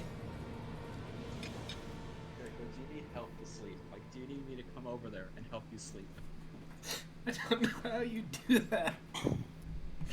Like, Since you mentioned the fact that you only had very little hours of sleep, should we just end this session officially? I'm good to continue. My only regret is that Alek isn't here for Hypnos. I mean, like what you said, it's a really good ending point. True. And I am concerned about your lack of sleep. I'm sure I'm fine. I'm pretty awake right now. I'll probably go to sleep in a few hours. Like I said, I have work at 12 tomorrow, so like if I sleep at 4, that's 8 hours of sleep. Actually, no, because technically I have work at 12. I'd have to get up at the latest 11, so like at 3. If I go to sleep at 3, I get 8 hours of sleep. You're assuming a lot there, Draco.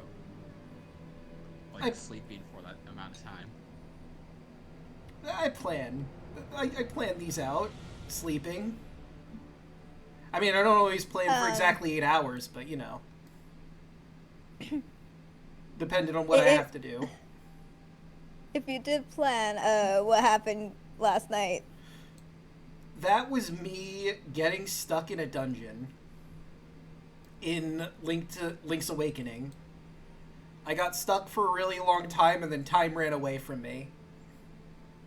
And then I noticed that time had run away, and I really screwed myself over. Went, oh, no. Oops. But, hey, if we are ending, let me, do our usual stuff. Checkbox. Where is it? I had it on here. There it is. The be right back. Let's start going around the horn, starting with Hoshi. How'd you like tonight's session? Oh, I enjoyed tonight's session. I hope my plan goes smoothly. And hope keeps the party out of certain things. I'm wildly curious what your plan is, but I guess we'll find out. I mean, it will help get the Ultraloth out of his being there, and also some other stuff might happen to him. If it goes right. Or wrong. Either way, if it goes right or wrong, it will he will get out of it. Oh, good. I'm sure he'll be very happy about that. So I will actually be keeping my end of the bargain, but it will, depending on which option happens, will fuck him over. Oh no. That could have Well, dire one consequences. over, the other one won't.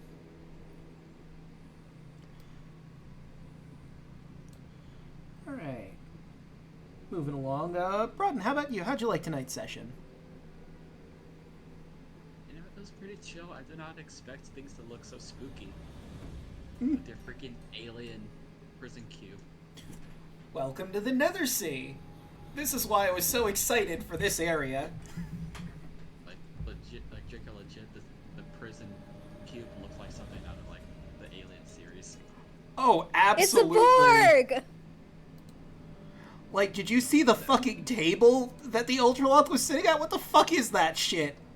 That is some Geiger nonsense is what that is. Like, Draco, I was afraid that you're gonna be like, oh, how do you think we make the golems? We just turn people into paste. Or like they turn people to paste or goo and like build them inside like automatons. So, above game, how they make the golems is they are remnants of the past, and the Ultraloth basically has the power to make them. And does. And the room you walk through is a rubble room, where, like, if they get broken, they get thrown in there, basically. And what I really love about this module, it says... Let me see, did I close that out yet, or... Ah, I did. Damn. It basically says, yeah, there's no active golems in here, but the players don't need to know that, wink wink. It doesn't say wink wink. But it basically says that. Players don't need to know that these automatons aren't active. And they're broken beyond repair. As far as they know, they're just not moving right now. Oh yeah, that's me. Alright, moving right along. Than, how about you? How'd you like the session? I had fun. Got to hit a lot of things. Smashed a whole room of clay golems that were rejected. Sad I didn't get to drink poison, but that's fine.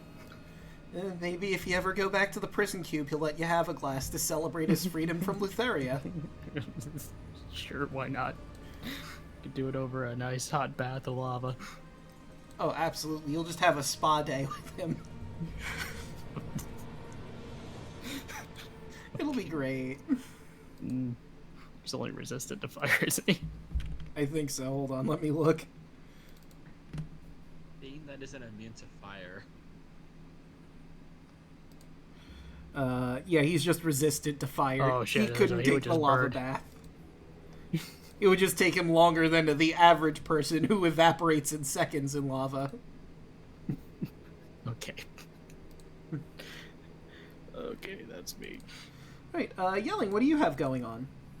I just finished midterms for college, so this is gonna be, me actually doing art commissions tomorrow.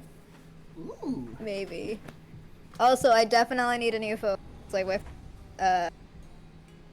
acting like it's having a rave every time I, like, just turn it on.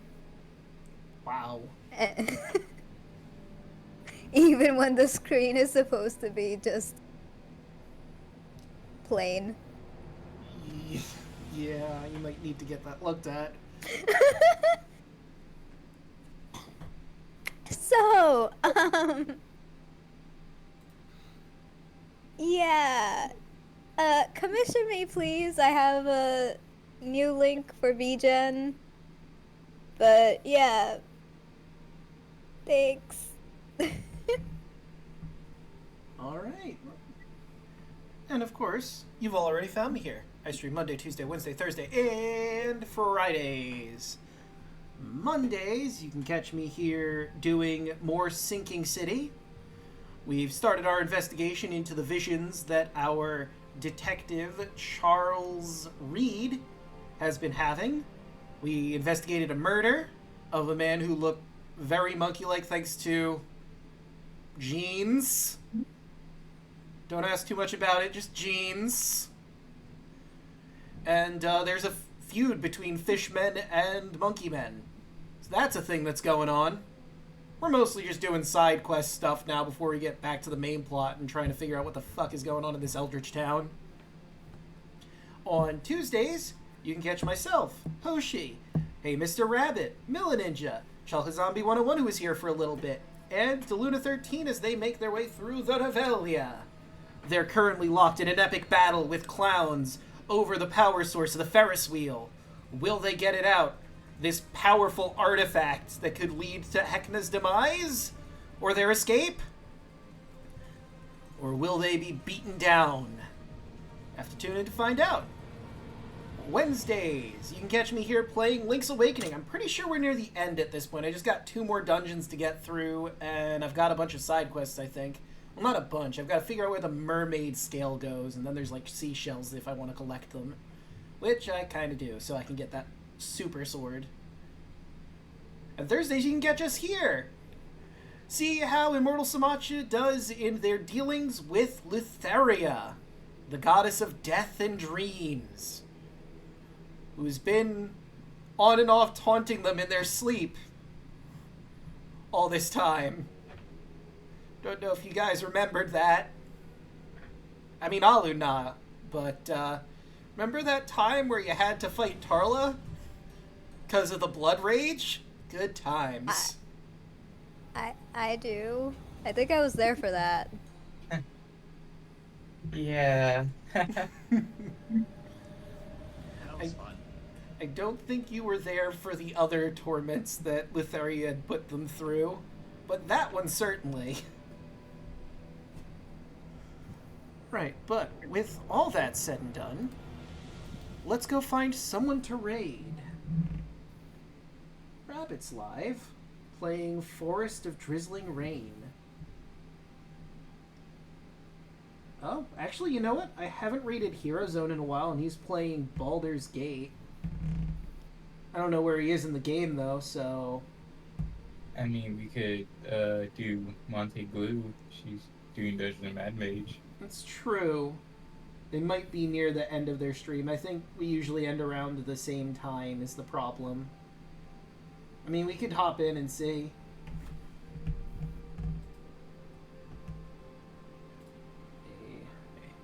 I always wanted to do this, if we do raid her, we should just say, is Monte Glue the Pumpkin Boo? Monte Glue the what? The Pumpkin Boo. Pokemon. Ah. It is the actual pumpkin-looking Pokemon. It goes with October. Ah, yes. I remember Pumpkin Boo now.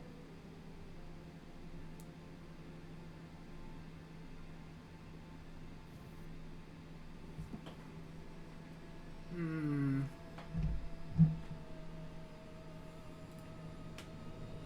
Oh, it's out now. You know what? I need money. I kind of want to raid someone else.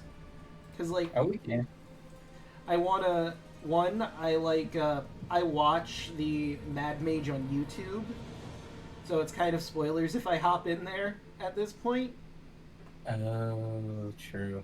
But on the other hand, also, I kind of want to make our raid message secret to Rask. Yeah, tactical Tarask.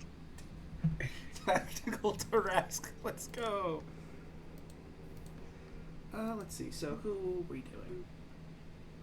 It's been a while since I've raided into Hero Zone, so I think we're gonna raid Hero Zone.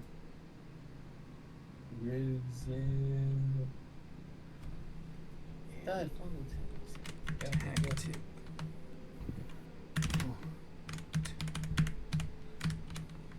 Rask. Definitely. And there's our raid message.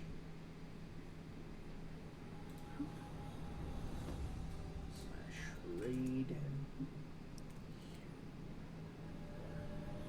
That one's capital. Zone. All right. Let's get that raid sent.